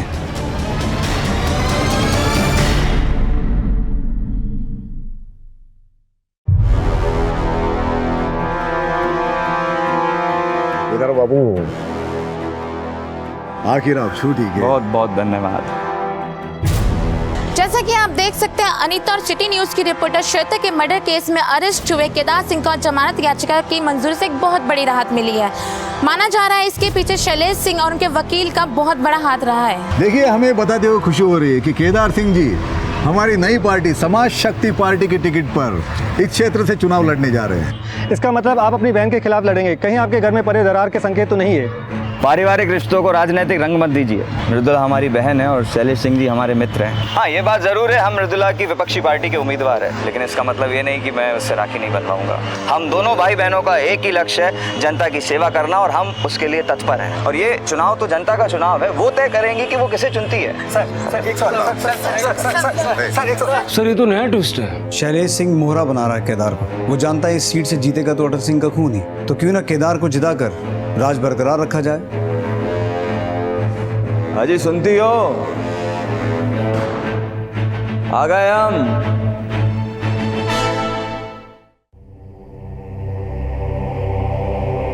आपको सबसे पहले हमसे मिलने की जल्दी थी? अपने पिताजी का हार चढ़ा हुआ फोटो नहीं देखेंगे? पति के साथ साथ अंदर का बेटा भी मार दिया क्या?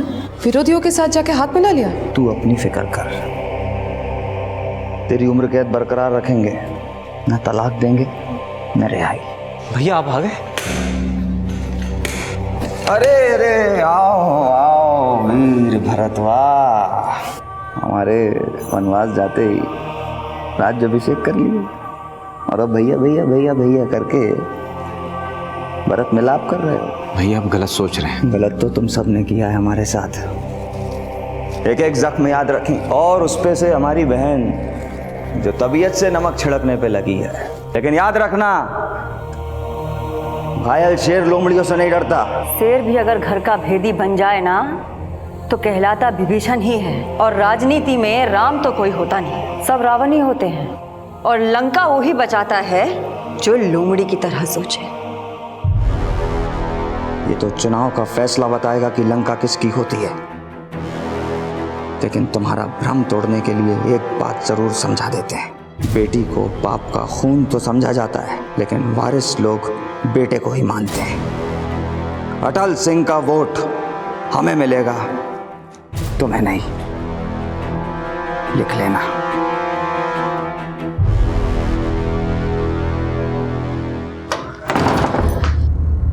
भाभी, आप यहाँ क्या कर रही हैं? भैया घर पे हैं। तुम्हारे भैया को हम और झेल नहीं पाएंगे। लेकिन भाभी अब प्लीज अब मत रोको, प्यार करते हैं हम तुमसे, अनीता से भी ज्यादा।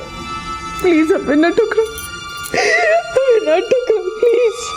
हम आपकी फीलिंग समझ सकते हैं भाभी, लेकिन हम वो नहीं कर सकते जो आप चाहती हैं। प्लीज। प्यार करते हैं हम तुमसे भी, अनीता से भी ज्यादा। प्लीज हमें ना टुकराओ।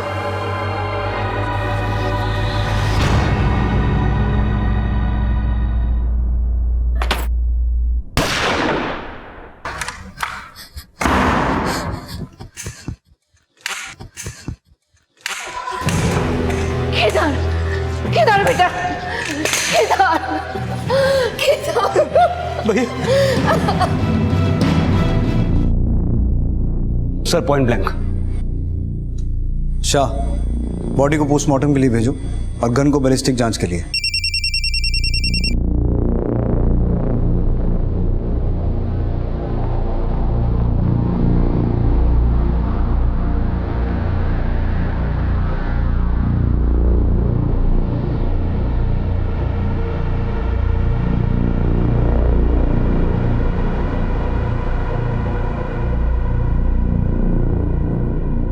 मृदुला जी, सुना है हत्या से पहले भाई बहन के बीच बड़ी कहासुनी हो गई थी। क्या मतलब निकालें इसका कि सत्ता की भूख में आपने अपने विरोधी प्रत्याशी। जबान पे लगाम दो एसपी। केदार हमारा बड़ा भाई था और हम एक साफ छवि के नेता हैं। बेहतर होगा कि उस नेता के तनाव के कारणों का पड़ताल करें जिसका हत्या हुआ है। मतलब ये एसपी साहब कि हमेशा राजनीतिक षड्यंत्र नहीं होता। हर नेता का एक पर्सनल लाइफ होता है और केदार सिंह का पर्सनल लाइफ में बहुत कुछ चल रहा था। हमारे छोटे भाई का हमारे बड़के भैया की बीवी के साथ में रिश्ता है।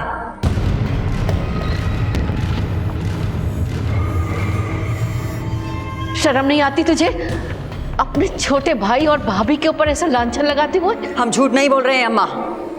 अगर झूठ बोल रहे होते तो ये दोनों इस तरह आंख नीचे करके नहीं खड़े होते।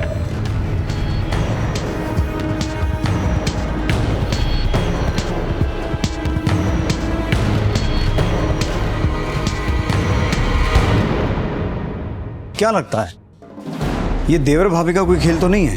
सर, पहले तो हमें भी ऐसा ही लगा था, लेकिन जब अटल और वीर को बॉम्ब ब्लास्ट में मारने की कोशिश की गई तब हमारा नजरिया ही बदल गया। मतलब अटल सिंह तो वही कर रहा था ना जो वीर और ऋचा को चाहिए था। फिर वो अटल को मार के अपनी जिंदगी कॉम्प्लिकेट क्यों करते हैं? सर, हमें तो ये लगता है कि मृदुला का ड्राइवर बिट्टू और शैलेश सिंह के बीच की साठगांठ का पर्दाफाश नहीं हो जाता, कोई अंदाजा सही साबित नहीं होगा। लेकिन अंदाजे तो लगाने पड़ेंगे मिश्रा। केदार की हत्या की वजह ऋचा और वीर के बीच का रिश्ता हो सकता है, लेकिन हमें ऐसा लगता है कि शायद ये शैलेश और मृदुला के बीच की मिलीभगत है, या फिर उन दोनों के बीच चल रहा कोई चूहे बिल्ली का खेल।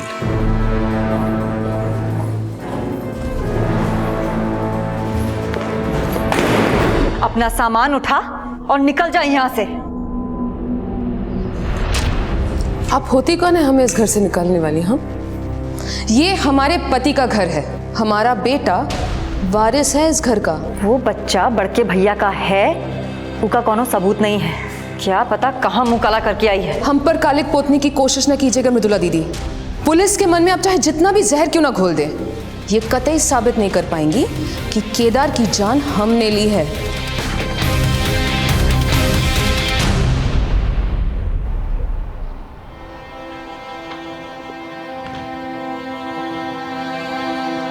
बेटा रो मत। चाचू, जिसने भी हमारे पापा को मारा होगा ना, उसे हम छोड़ेंगे नहीं, बदला लेंगे।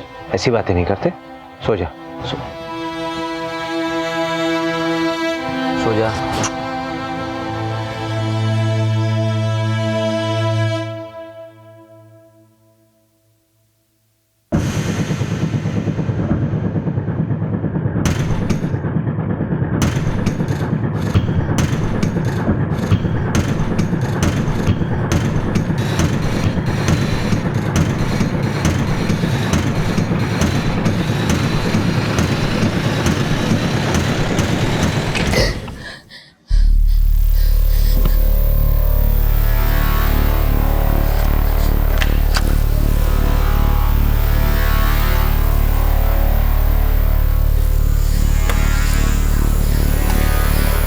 सूरज,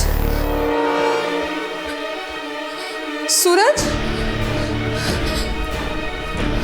सूरज, वीर, चमेली। क्या हुआ भाभी? सूरज ने ये कमरे में वो कहीं गायब हो गया। आप परेशान मत होइए, हम फोन करते हैं पुलिस को।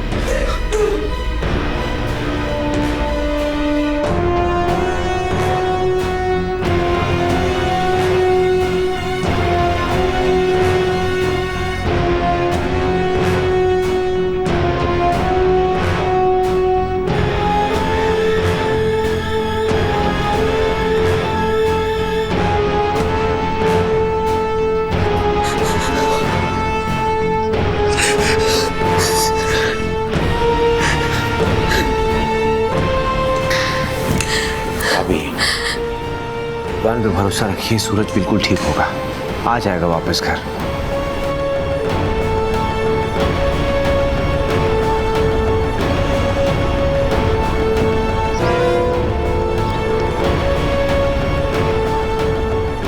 इस बच्चे को कहीं देखा है? साहब इस बच्चे को तो नहीं देखा है, लेकिन कल एक आदमी के गोद में बच्चा देखा था। उसके बाद सफेद रंग के टेम्पो में बैठा और फिर वो चला गया।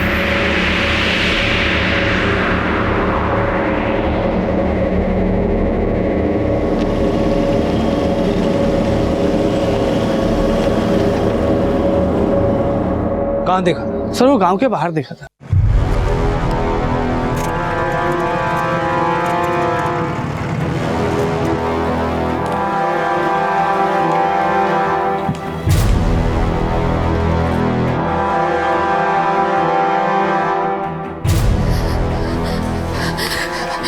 सूरज का कुछ पता चला? बोलो ना। सूरज नहीं रहा भाभी।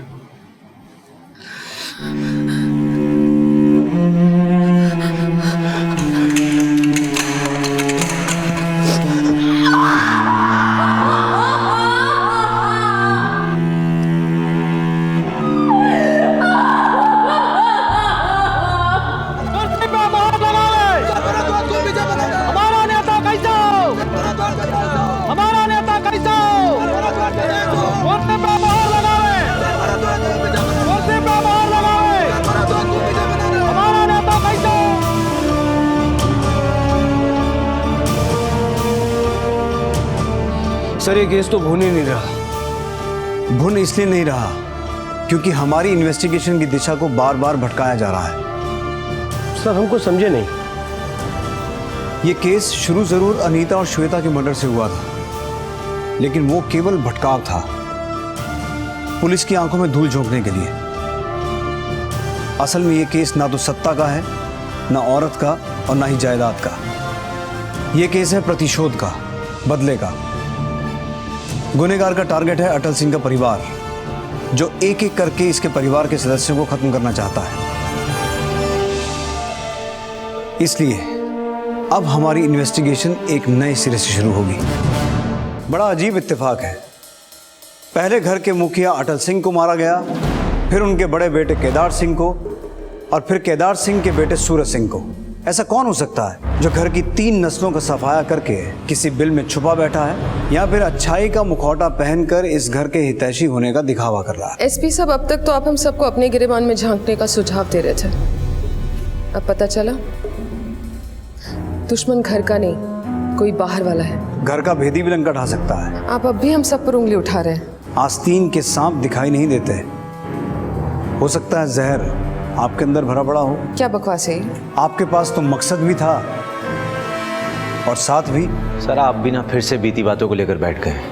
हम मानते हैं कि भाई के कत्ल का शक है आपको हम पर और भाभी पर, लेकिन आप खुद एक बार सोचिए जरा कि हम अपने पिता और एक माँ अपने बेटी की हत्या कैसे कर सकती है। हम तो यहाँ सिर्फ आप लोगों के चेहरे पढ़ने आए हैं, लेकिन एक चेहरा ऐसा है जिसे बार बार देखकर हम कंफ्यूज हो जाते हैं कि इसे इस घर का सदस्य माने या ना माने। ये हमारे पिताजी के बहुत वफादार हैं, चाचा बुलाते हैं हम इन्हें। हमने इस घर का नमक खाया साहब। हम कौन सा तुम्हें गोली खिला रहे हैं? हाँ, ये हो सकता है कि कोई तुम्हें दगाबाजी का टॉनिक जरूर पिला रहा हो। क्यों मृदुला जी, आप तो जितनी ऊपर हैं उतना जमीन के नीचे रेंगती हैं। आप फिर अंधेरे में तीर छोड़ रहे हैं। हो सकता है आपने सबकी पीठ में छुरा घोंपा हो, क्योंकि आपको तो ऐसा लगता है कि आपकी पीठ में छुरा घोंपा गया था। मतलब क्या है आपका? आप अपने पिता और भाई दोनों से नफरत करती थी। पिता से इसलिए क्योंकि आपको लगता था कि आपके पति की हत्या में उनका हाथ था, और भाई से इसलिए कि उसके रहते आप अटल सिंह की वारिस कभी बन ही नहीं पाएंगे। इसलिए केदार सिंह के बेटे सूरज सिंह को मारकर इस खानदान के वारिस का खात्मा कर दिया। बस, अब एक शब्द भी और बोले ना तो मान हानि का मुकदमा कर देंगे हम आप पे। आपके पास कौन सबूत है हमको दोषी करार देने का? नहीं ना? तो अपनी जबान पे ताला लगा लो, वरना एसपी साहब, आप गलत दिशा में तहकीकात कर रहे हैं। हम मानते हैं कि इस घर में आपस में सब लोग एक दूसरे से द्वेष करते हैं, मगर इसका मतलब ये नहीं कि एक दूसरे को मार देंगे। माँ जी, आप तो बुजुर्ग हैं, आप हमें बता सकती हैं कि ऐसा कौन हो सकता है जो इस खानदान से अपनी दुश्मनी निकाल रहा हो? हमें तो पहले से ही लग रहा था, सिवाय शैलेश सिंह के अलावा ये काम कोई नहीं कर सकता। और उसकी वजह आप ये बताएंगी कि शैलेश सिंह की टिकट अटल सिंह को मिल गई। इस दुश्मनी की कोई और वजह भी हो सकती है सर। शैलेश सिंह की बेटी का तुमसे रिश्ता ना हो पाना? नहीं सर, हम उस वजह के बारे में आपको बताना चाहते हैं जो 19 साल पहले पैदा हुई थी। 19 साल पहले? 19 साल पहले बाबूजी ने शैलेश सिंह से उसकी ज़मीन सस्ते दामों में खरीदी थी और फिर वही ज़मीन बाबूजी से सरकार ने फ्लाईओवर बनाने के लिए 3 गुना ज़्यादा दामों पे खरीद ली। शैलेश सिंह को लगा बाबूजी ने उसको ठगा है, धोखा दिया है, लेकिन शैलेश सिंह की माँ की मर्जी से ही वो ज़मीन बेची गई थी।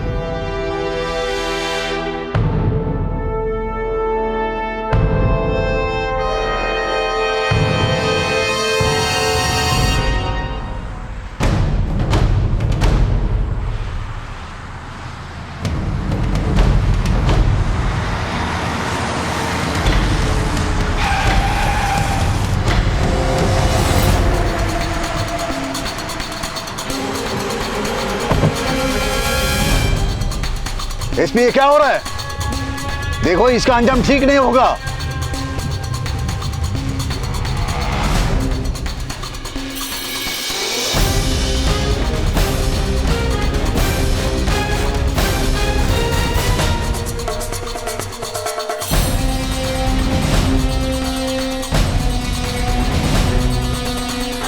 एसपी, ये पुलिस या गुंडागर्दी बंद कर दो, नहीं तो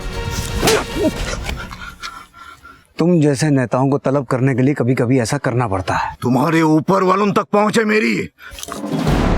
उससे पहले अगर मैंने ही तुम्हें ऊपर पहुंचा दिया तो किस ऊपर वाले से बात करोगे? अभी जो पूछा जाए उसका सीधा सीधा जवाब दो, वरना जानते हो ना क्या हो सकता है।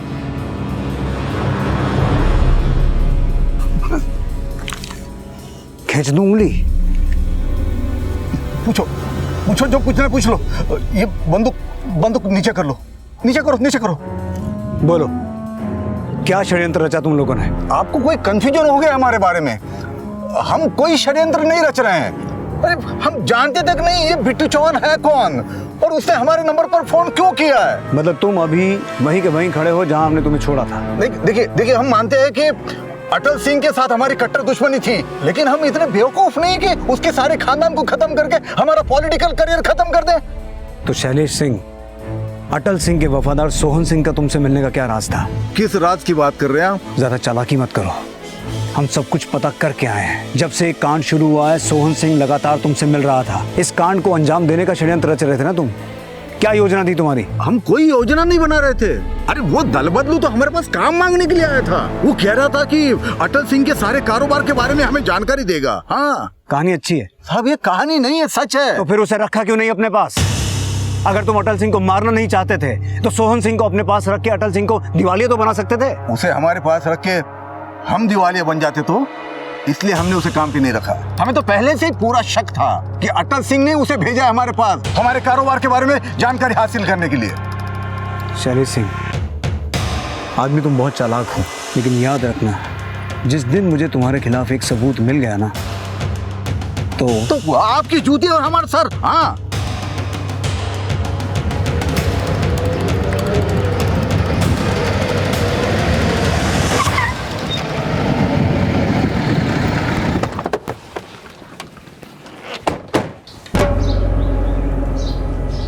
कहाँ जा रहे हैं सोहन बाबू?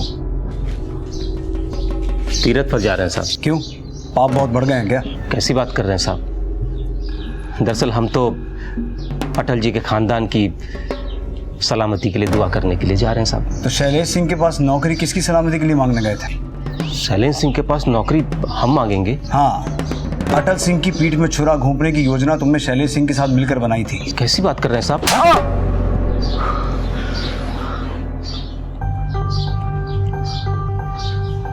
दरअसल साहब, कुछ रोज पहले हमें पैसों की बहुत जरूरत आन पड़ी थी, तो हमने अटल जी से मांगे। उन्होंने साफ मना कर दिया। उन्होंने कहा इलेक्शन का टाइम है, फिजूल खर्ची वो नहीं कर सकते। अब आप ही बताइए ना साहब, जब उन्हें हमारी परवाह नहीं है तो हम उनके यहाँ नौकरी काहे करें? इसलिए तुमने दल बदल लिया और शैलेश सिंह के साथ मिलकर अटल सिंह के परिवार का खात्मा कर दिया। कैसी बात कर रहे हैं साहब? ये नीच हरकत हम नहीं कर सकते साहब। हम धरती मैया की कसम खा के कह रहे हैं साहब। गीता पे हाथ रख के हमने मुजरिमों को झूठ बोलते देखा है, इसलिए तुम्हारी ये कसम हमारा शक दूर नहीं करेगी। शाह, तलाशी लो इसके घर की। सर चाबी लो।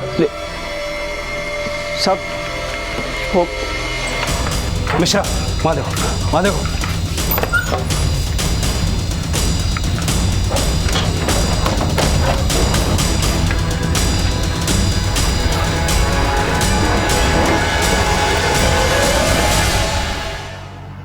सर ये देखिए। सर इस बैग में ये बम बनाने का सामान मिला है। धरती में ही गाड़ दें अब। सब लेके जा सर।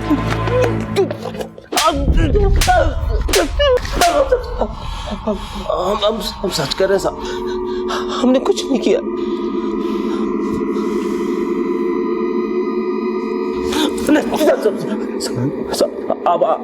आप ही बताइए साहब, अगर हमने बम बनाया होता तो क्या बम बनाने का सामान हम अपने घर में छुपाते? हमें फंसाया जा रहा है सर। कौन फंसा रहा है? वीर सिंह। क्यों? अब ये तो हमें नहीं पता सर, लेकिन हाँ पिछले कई हफ्ते से वो अटल जी की कंपनी अकाउंट से पैसे निकाल रहा है और शायद उसे शक हो गया कि हम उसकी छानबीन कर रहे हैं, इसीलिए हमें फंसा रहा है सर। शाह, क्रॉस वेरीफाई करो। सोहन सिंह जो इन्फॉर्मेशन दे रहा है वो वाकई में सच है या फिर वो वीर का नाम लेके अपना ही कोई षड्यंत्र कर रहा है? सर वो वीर आया है।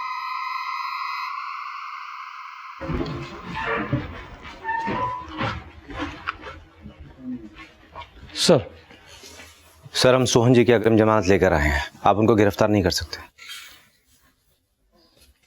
उस आदमी के घर से बॉम्ब बनाने का सामान मिला था। जिस आदमी ने तुम्हारे पिताजी को मारने का षड्यंत्र रचा, तुम उसकी जमानत लेके आए हो? सर हमें नहीं लगता कि उन्होंने कुछ भी किया है, उन्हें कोई जरूर फंसा रहा है। कौन फंसा रहा है? ये तो हमें नहीं मालूम सर, बस हम इतना जानते हैं कि हम उनको छुड़ाने के लिए आए हैं और आप उनको प्लीज छोड़ दीजिए। ये बेल पेपर से सर।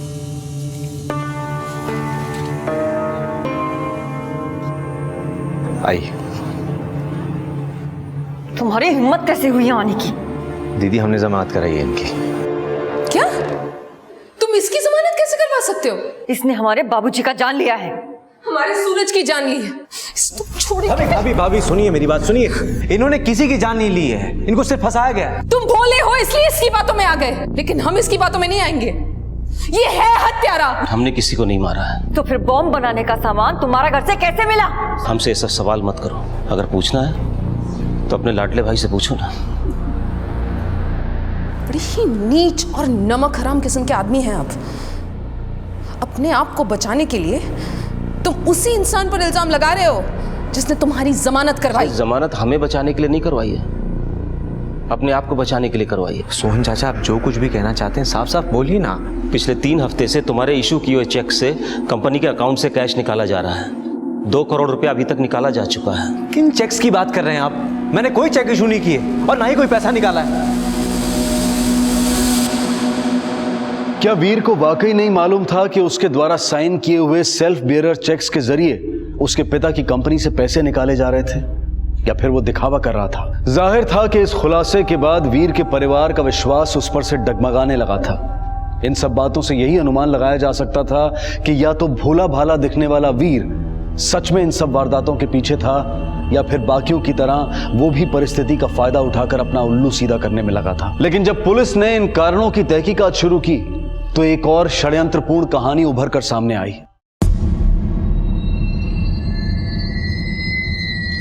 सर ये सिग्नेचर जाली है, बिल के सिग्नेचर से मैच नहीं हो रहा है। मिश्रा, बैंक का सीसीटीवी फुटेज चेक करो, पता लगाओ ये चेक्स कौन क्लियर करवाने आ रहा था।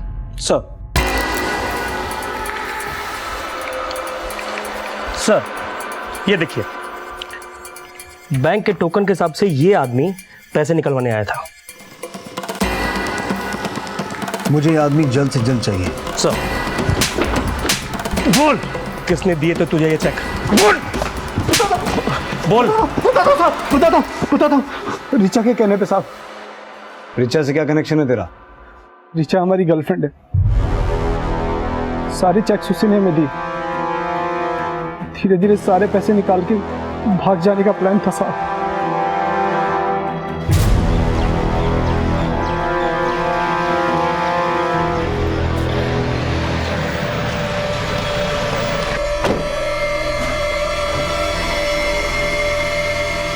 रिचा कहाँ है?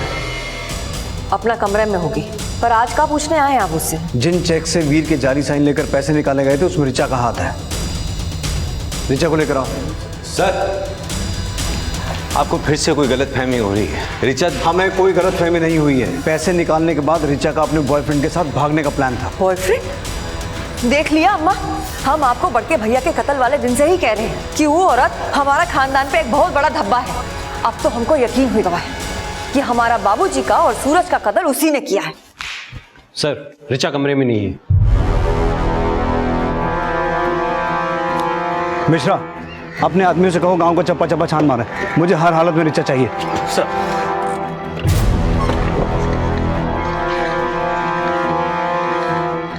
सर आपको क्या लगता है रिचा ही सारी हत्याओं की मास्टरमाइंड है?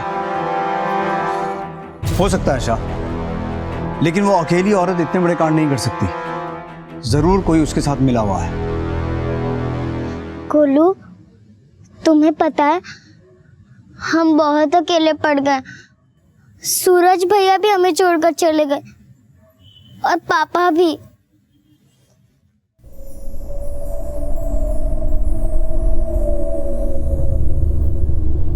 स्वाति, क्या कर रही हो यहाँ?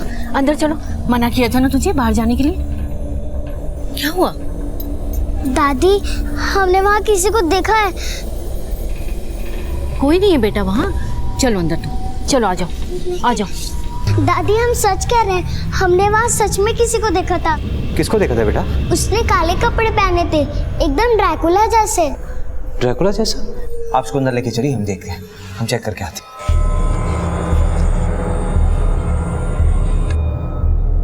ए मान सिंह, कोई दिखा क्या? कोई नहीं साहब। ये कहाँ जा रही हैं आप? मंदिर जा रहे हैं, और कहाँ? लेकिन इस वक्त आपका अकेले बाहर जाना ठीक नहीं होगा। हम चलते हैं आपके साथ। हमारी चिंता छोड़ो, हम आते हैं।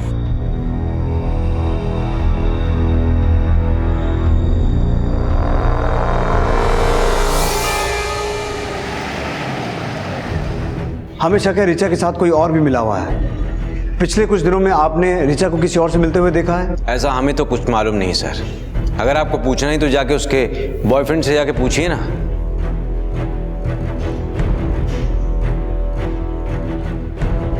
मृदुला जी कहाँ हैं? हाँ, वो मंदिर गई हैं। किसके साथ? अकेले गई। आपने उन्हें अकेले क्यों जाने दिया? आपको पता है उनकी जान को खतरा हो सकता है।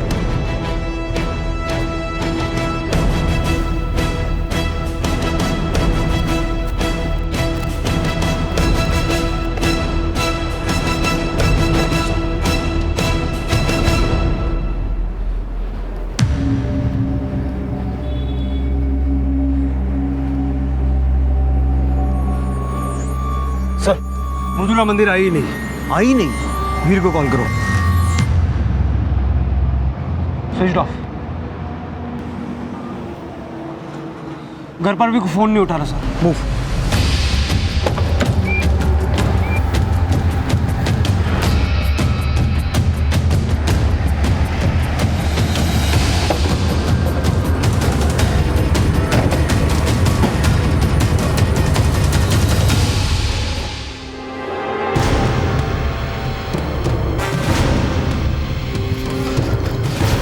इसे उठाओ।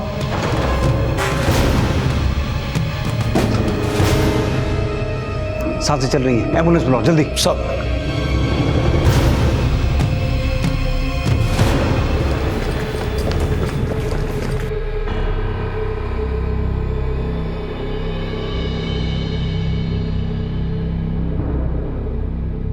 आप कहाँ थे दिन? सर, हम फैक्ट्री में थे, हमें वहीं इस हादसे का पता चला। मृदुला कहाँ है? हमें नहीं पता। हमें तो लगता है कि क्या लगता है? अब देखिए ना, पहले रिचा गायब हुई, उसके बाद मृदुला। ऐसा तो नहीं कि कहीं ये दोनों मिले हुए हों। अटल सिंह के परिवार का अब सिर्फ इकलौता सदस्य वीर ही पुलिस की आंखों के सामने था।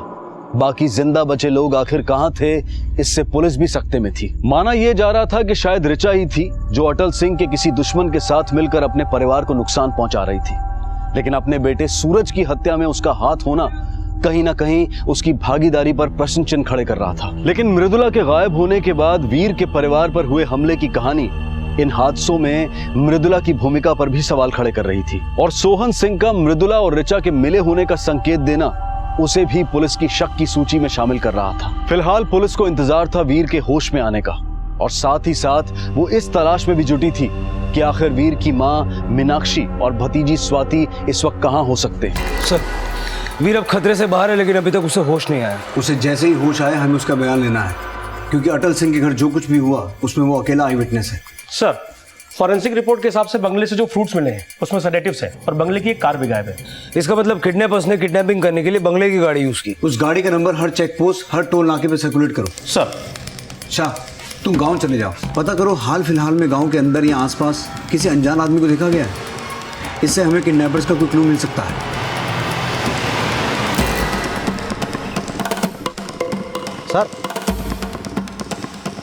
सर, इसने किसी आदमी को ठाकुर साहब के बंगले के पास देखा था। मैंने उसे इस गांव में पहले कभी नहीं देखा, पर हाँ साहब, वो ठाकुर साहब के बंगले की तरफ ध्यान से देख रहा था, जैसे वो उसमें घुसने की फिराक में। उसका हुलिया बता सकते हो? साहब, आदमी काले रंग का कपड़ा पहना हुआ था, जैसे सपेरे पहनते हैं। सपेरा? शक्ल देखी थी उसकी? उसका स्केच बनाने में हमारी मदद कर सकते हो? हाँ साहब। सर, स्केच तैयार है।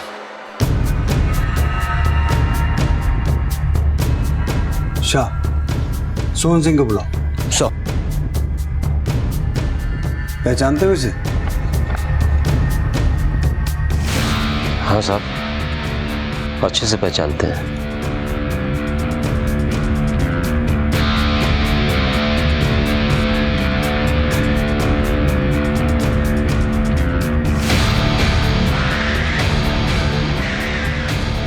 देखो, अभी तो हमने आधा सच बताया और खामोश रहने के लिए हमें 2 करोड़ रुपए चाहिए।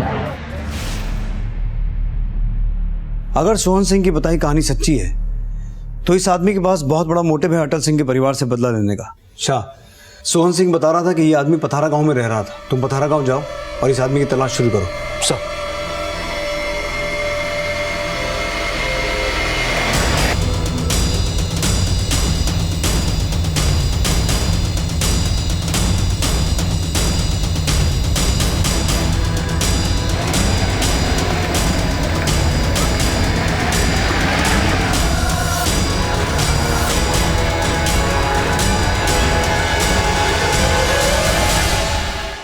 सर, ये आदमी इसी भट्टे पे काम करता है, पर 3 दिन से दिखा नहीं।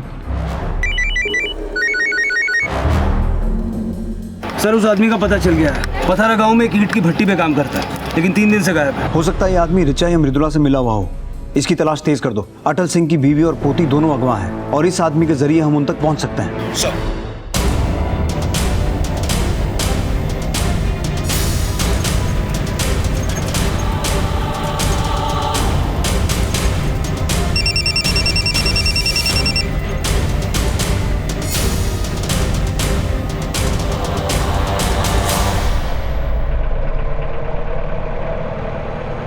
सर, एक इन्फॉर्मेशन मिली है। एक अनजान सपेरा गांव के बाहर एक झोपड़े में रह रहा है। जाके पता करो, कहीं वो हुलिया बदल के तो वहां नहीं पहुंच गया।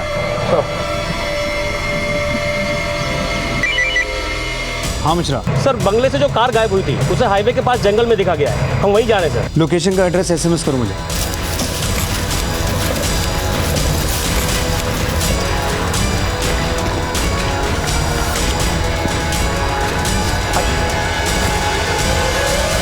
ये रही गाड़ी।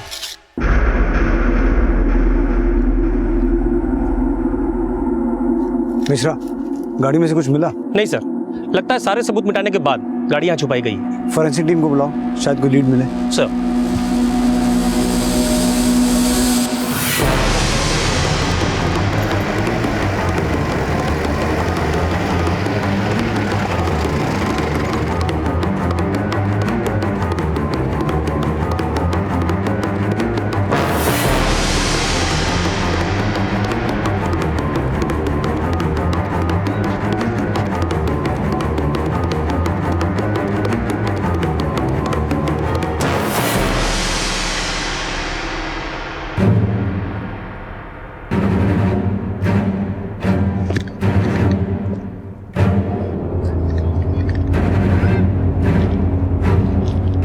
यहाँ खोदो।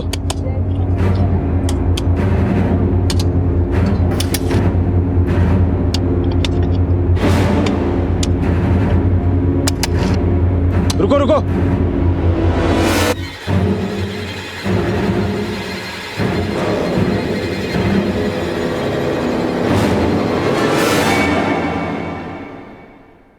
वर्मा बॉडी को बाहर। ए!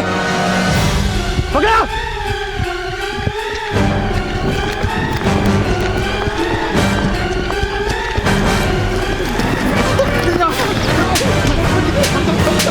गरीब आदमी है साहब, हमने कुछ नहीं किया साहब, हम गरीब आदमी। भागा क्यों था?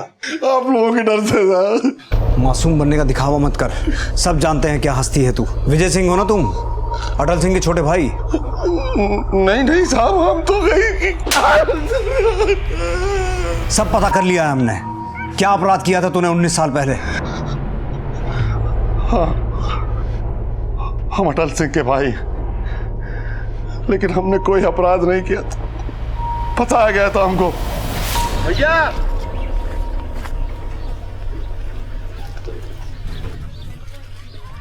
भैया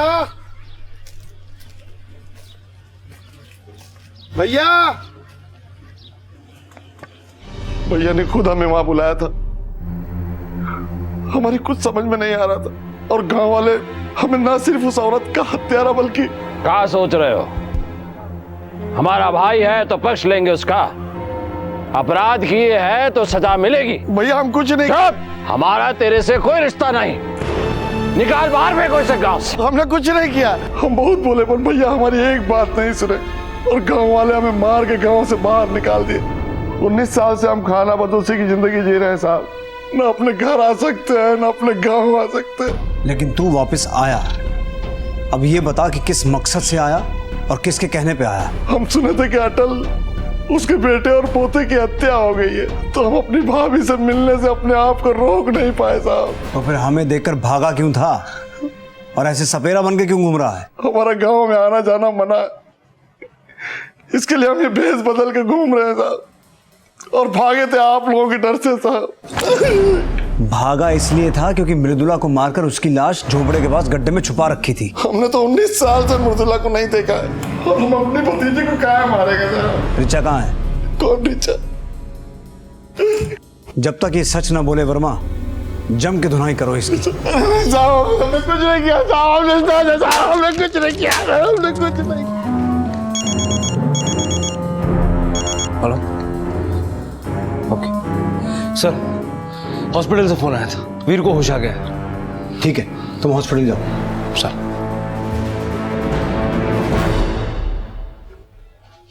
नहीं सर, पहले हमने कभी इसे देखा नहीं। पक्का? पक्का सर। अगर इस आदमी ने तुम्हारी फैमिली पर अटैक नहीं किया तो फिर किसने किया? सर हमने उसका चेहरा देखा नहीं। तो फिर उसने तुम्हारी फैमिली को किडनैप कैसे किया? किडनैप? हाँ, तुम्हारी माँ और स्वाति को किसी ने किडनैप कर लिया है। अम्मा और स्वाति? हम उन्हें ढूंढ रहे हैं, लेकिन हमारे लिए ये जानना बेहद जरूरी है कि आखिर उस दिन हुआ क्या था। अम्मा स्वाति को खाना खिला रही थी, तभी दरवाजे पर घंटी बजी।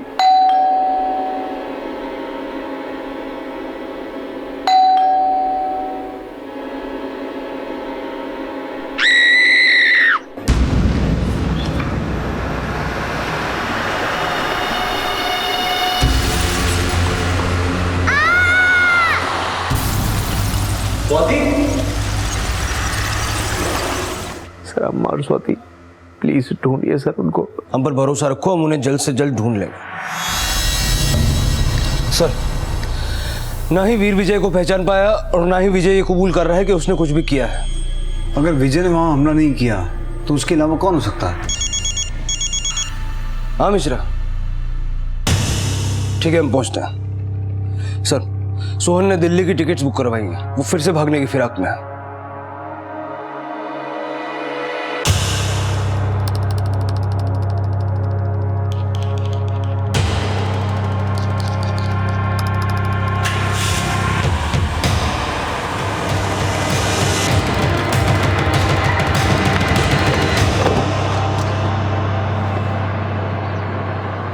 क्या हुआ साहब? अब कौन सी यात्रा पे जा रहे हो? डिक्की खोलो। जी साहब, वो सोचा कि थोड़े दिन के लिए गांव से बाहर होकर आता हूँ।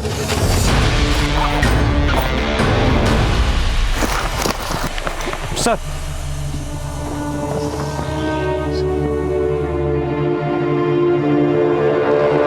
इतना सारा कैश कहाँ से आया तेरे पास? साहब ये मेरे जिंदगी भर की कमाई है। झूठ बोलेगा तो बाकी की सारी जिंदगी जेल में कटेगी तेरी। नहीं नहीं, मैं झूठ नहीं बोल रहा हूँ साहब, मैं सच सच बोल रहा हूँ साहब। जब तक ये सच ना बोले पीटते रहो इसे। नहीं साहब, साहब सुनिए साहब। सर बहुत तोड़ा मगर जबान नहीं खोल रहा। एक काम करो, इसके फोन रिकॉर्ड्स निकलवाओ, जिससे भी इसने पैसे लिए होंगे ये जरूर उसके टच में होगा। सर हमने सोहन के फोन रिकॉर्ड स्कैन किए, ये नंबर देखिए। इस नंबर से सोहन ने उसी वक्त बात की थी जब सोहन ने हमें विजय के बारे में बताया था।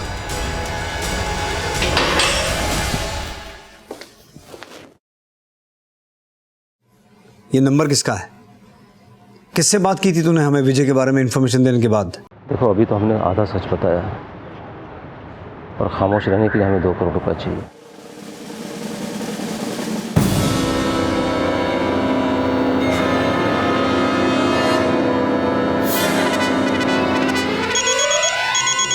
Yes sir. क्या प्रोग्रेस है? बस थोड़ी देर में सर, अपडेट करते रहो।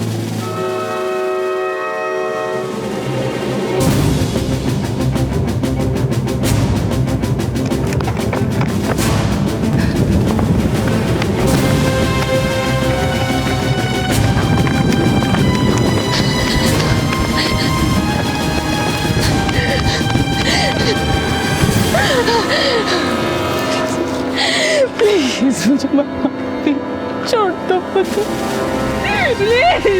रुक जा अभी, बहुत दौड़ा लिया।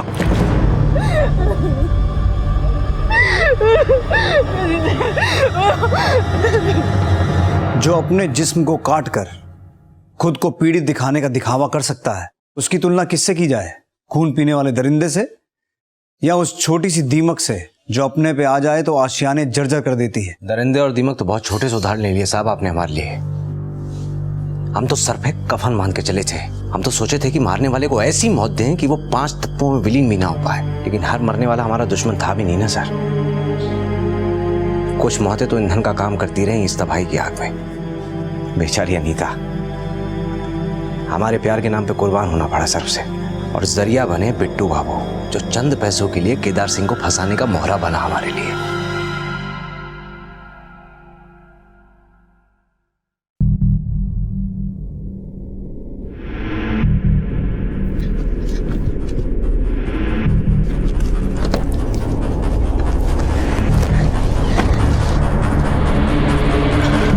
तुम वीर जी कहाँ है?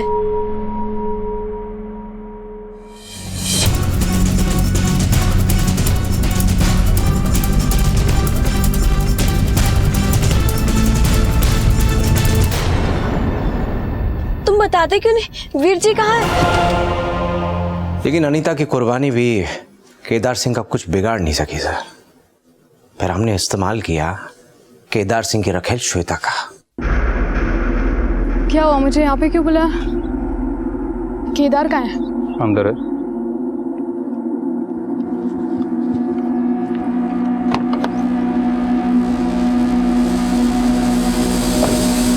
हमने बिट्टू का इस्तेमाल फिर किया सर।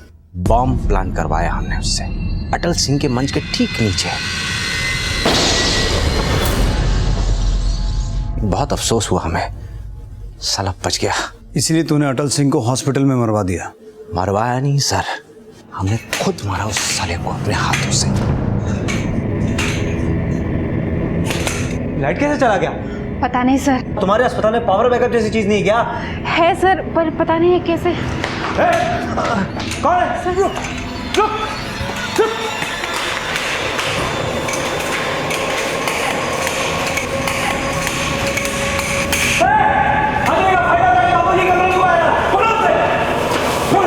सर यहाँ आ जाइए जल्दी।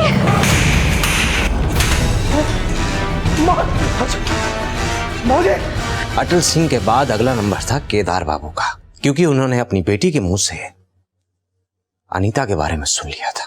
प्यार करते हैं हम तुमसे भी, अनीता से भी ज्यादा। प्लीज हमें ना टुकराओ।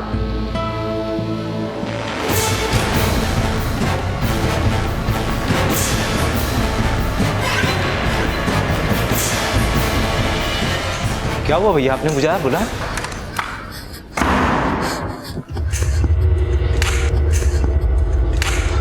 अटल सिंह को मारा, केदार सिंह को मारा, मृदुला की जान ली, पर उस नन्ही सी जान सूरज से तेरी क्या दुश्मनी थी? मृदुला को तो हमने मंदिर जाने से पहले ही मार दिया था सर। और जहां तक बात रही उस नन्ही से बच्चे की, चाचू, जिसने भी हमारे पापा को मारा होगा ना, उसे हम छोड़ेंगे नहीं, बदला लेंगे। हाथ जरूर कांपे थे हमारे, उसके इरादे से हम डरे नहीं थे, लेकिन हमारे घाव और भी हरे हो चुके थे। ये हमारा प्रतिशोध था, बदला। उस बच्चे की आंखों में हमें हमारा अतीत का दर्द दिख गया था। हमने नहीं मारा उसको सर, बिट्टू से मरवाया, और वो बिट्टू का भी आखिरी कत्ल था। उसके बाद अपने अपनी आंखों से देखा ना सूरज के साथ बिट्टू की लाश को। नफरत का ये जो मंजर तूने खड़ा किया, उसका सच तो तूने उगल दिया। उसका मकसद क्या था वो भी बता दे। तो आप खुद ही बता दीजिए सर। जब भी आप ऋचा, मृदुला, शैलेश, सोहन की गुत्थी पकड़ते थे ना, हमें बड़ा मजा आता था। हमें लगता था जैसे हम चाहते हैं वैसे ही नाच रहे हैं। तेरा खेल तो उसी दिन खत्म हो गया था जिस दिन तूने विजय को पहचानने से मना कर दिया था, और उसके बाद तेरा वो सब्स्टिट्यूट सोहन सिंह, शहर छोड़ने से पहले ही हमने उसे धर लिया, और फिर उसने जो हमें इंफॉर्मेशन दी उसके हिसाब से हमने तुझे धर लिया। और रहा तेरे खेल का मकसद, तो वो ये है कि तू अटल सिंह का सगा बेटा नहीं है। किससे बात की थी तूने हमें विजय के बारे में इंफॉर्मेशन देने के बाद? बोल सोहन सिंह, ये नंबर किसका है? वो हमें वीर का। वीर सिंह? हाँ साहब, तब वो होश में था, और ये सारा कांड उसी का किया है। और तूने उसका साथ दिया? नहीं साहब, हमें तो उसी समय पता चल गया था साहब, जब आपने हमें विजय सिंह का स्केच दिखाया था। बस हमने अपनी जुबान बंद करने के लिए उससे 2 करोड़ मांगे थे साहब। ये सारा कांड वीर सिंह ने किया है? तो कहीं ये वीर सिंह विजय सिंह का बेटा तो नहीं है? हाँ साहब, ये उसका ही बेटा है। अटल सिंह ने अपना पाप विजय सिंह के सर पर थोप कर उसे गांव से निकलवा दिया था साहब। बाद में उसका पश्चाताप हुआ, फिर उसने वीर को अपने बेटे की तरह रखा। लेकिन साहब, वीर को सच पता चल गया और वो अपने बाप का बदला ले रहा है साहब। बस यही चूक हो गई थी सर हमसे, जिंदा छोड़ दिया उस सोहन को। अपराधी कितना भी शातिर हो, एक ना एक दिन पकड़ा जरूर जाता है। ले, अपने बाप से मिल ले, तुम्हारे इस खेल का यही अंजाम होना था। बाबूजी, आपको हम पे गर्व है ना? हाँ बेटा, तुमने हमारा बदला पूरा किया। कैसे ना करते बाबूजी, आखिर हमने आपसे वादा किया था। जानते हैं एसपी साहब, 2 साल पहले तक हमें मालूम ही नहीं था कि हम इनके बेटे हैं।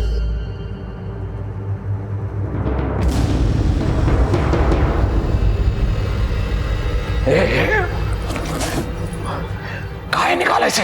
याद कर रही थी अपने पुराने दिनों को। किसी ने देख लिया तो? आखिर कब तक हम राज छुपाएंगे? कभी ना कभी तो हमें सच बताना पड़ेगा ना वीर को। सच्चाई बताने की कहाँ जरूरत है? उसके बाप ने जो किया वो? उसके बाप ने कुछ नहीं किया, सब कुछ किया धरा आपका ही था, और फंसा दिया अपने छोटे भाई को। हम सिर्फ सच्चाई पता करना चाहते थे, और हम सच्चाई की नींव तक पहुंचे।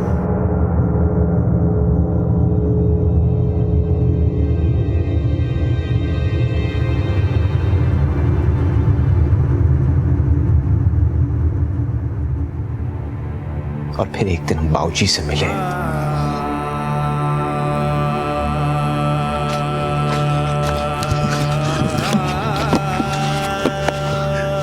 कौन हो बेटा?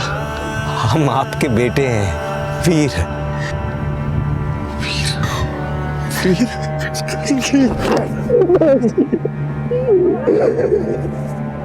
बाबूजी, अम्मा गए बाबूजी? जब हमें गांव से निकाला गया तो हमें कहीं काम नहीं मिला, पर तुम्हारी अम्मा ये कड़ी जिंदगी झेल नहीं पाई। बेचारी भूखमरी और कमजोरी में चल बसी। क्या मिला बदला लेके? तेरे बाबूजी ने सारी जिंदगी मजदूरी की, और अब बाकी की सारी जिंदगी जेल में बिताएंगे।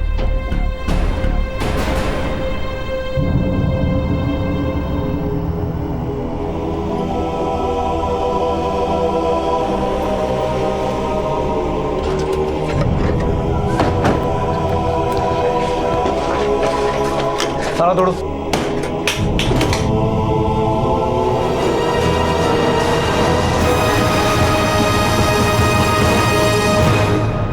कहते हैं कि आप जो बोते हैं वो कई गुना बन के फलता है। इसीलिए कहा जाता है कि नफरत और प्रतिशोध जैसी नकारात्मक भावनाएं जब भी मन में उठें तो उन्हें कभी भी पलने नहीं देना चाहिए। ये ऐसी भावनाएं हैं जो अगर प्रबल हो जाएं तो ऐसे अनर्थ की तरफ ले जाती हैं जहां इंसान अपना आपा खोकर बड़े से बड़ा अपराध करना भी उचित समझने लगता है। अब मैं अनूप सोनी आपसे विदा लेता हूं। फिर मुलाकात होगी अगले एपिसोड में एक और चौंका देने वाले केस के साथ। तब तक अपना और अपने परिवार का ख्याल रखें और देखते रहें क्राइम पेट्रोल डायल 100। सबक एक को सीख हम सबको। जय हिंद। क्राइम पेट्रोल्स के और भी दिलचस्प कहानी देखने के लिए हमारे चैनल को सब्सक्राइब करें और बेल आइकॉन दबाना न भूलें।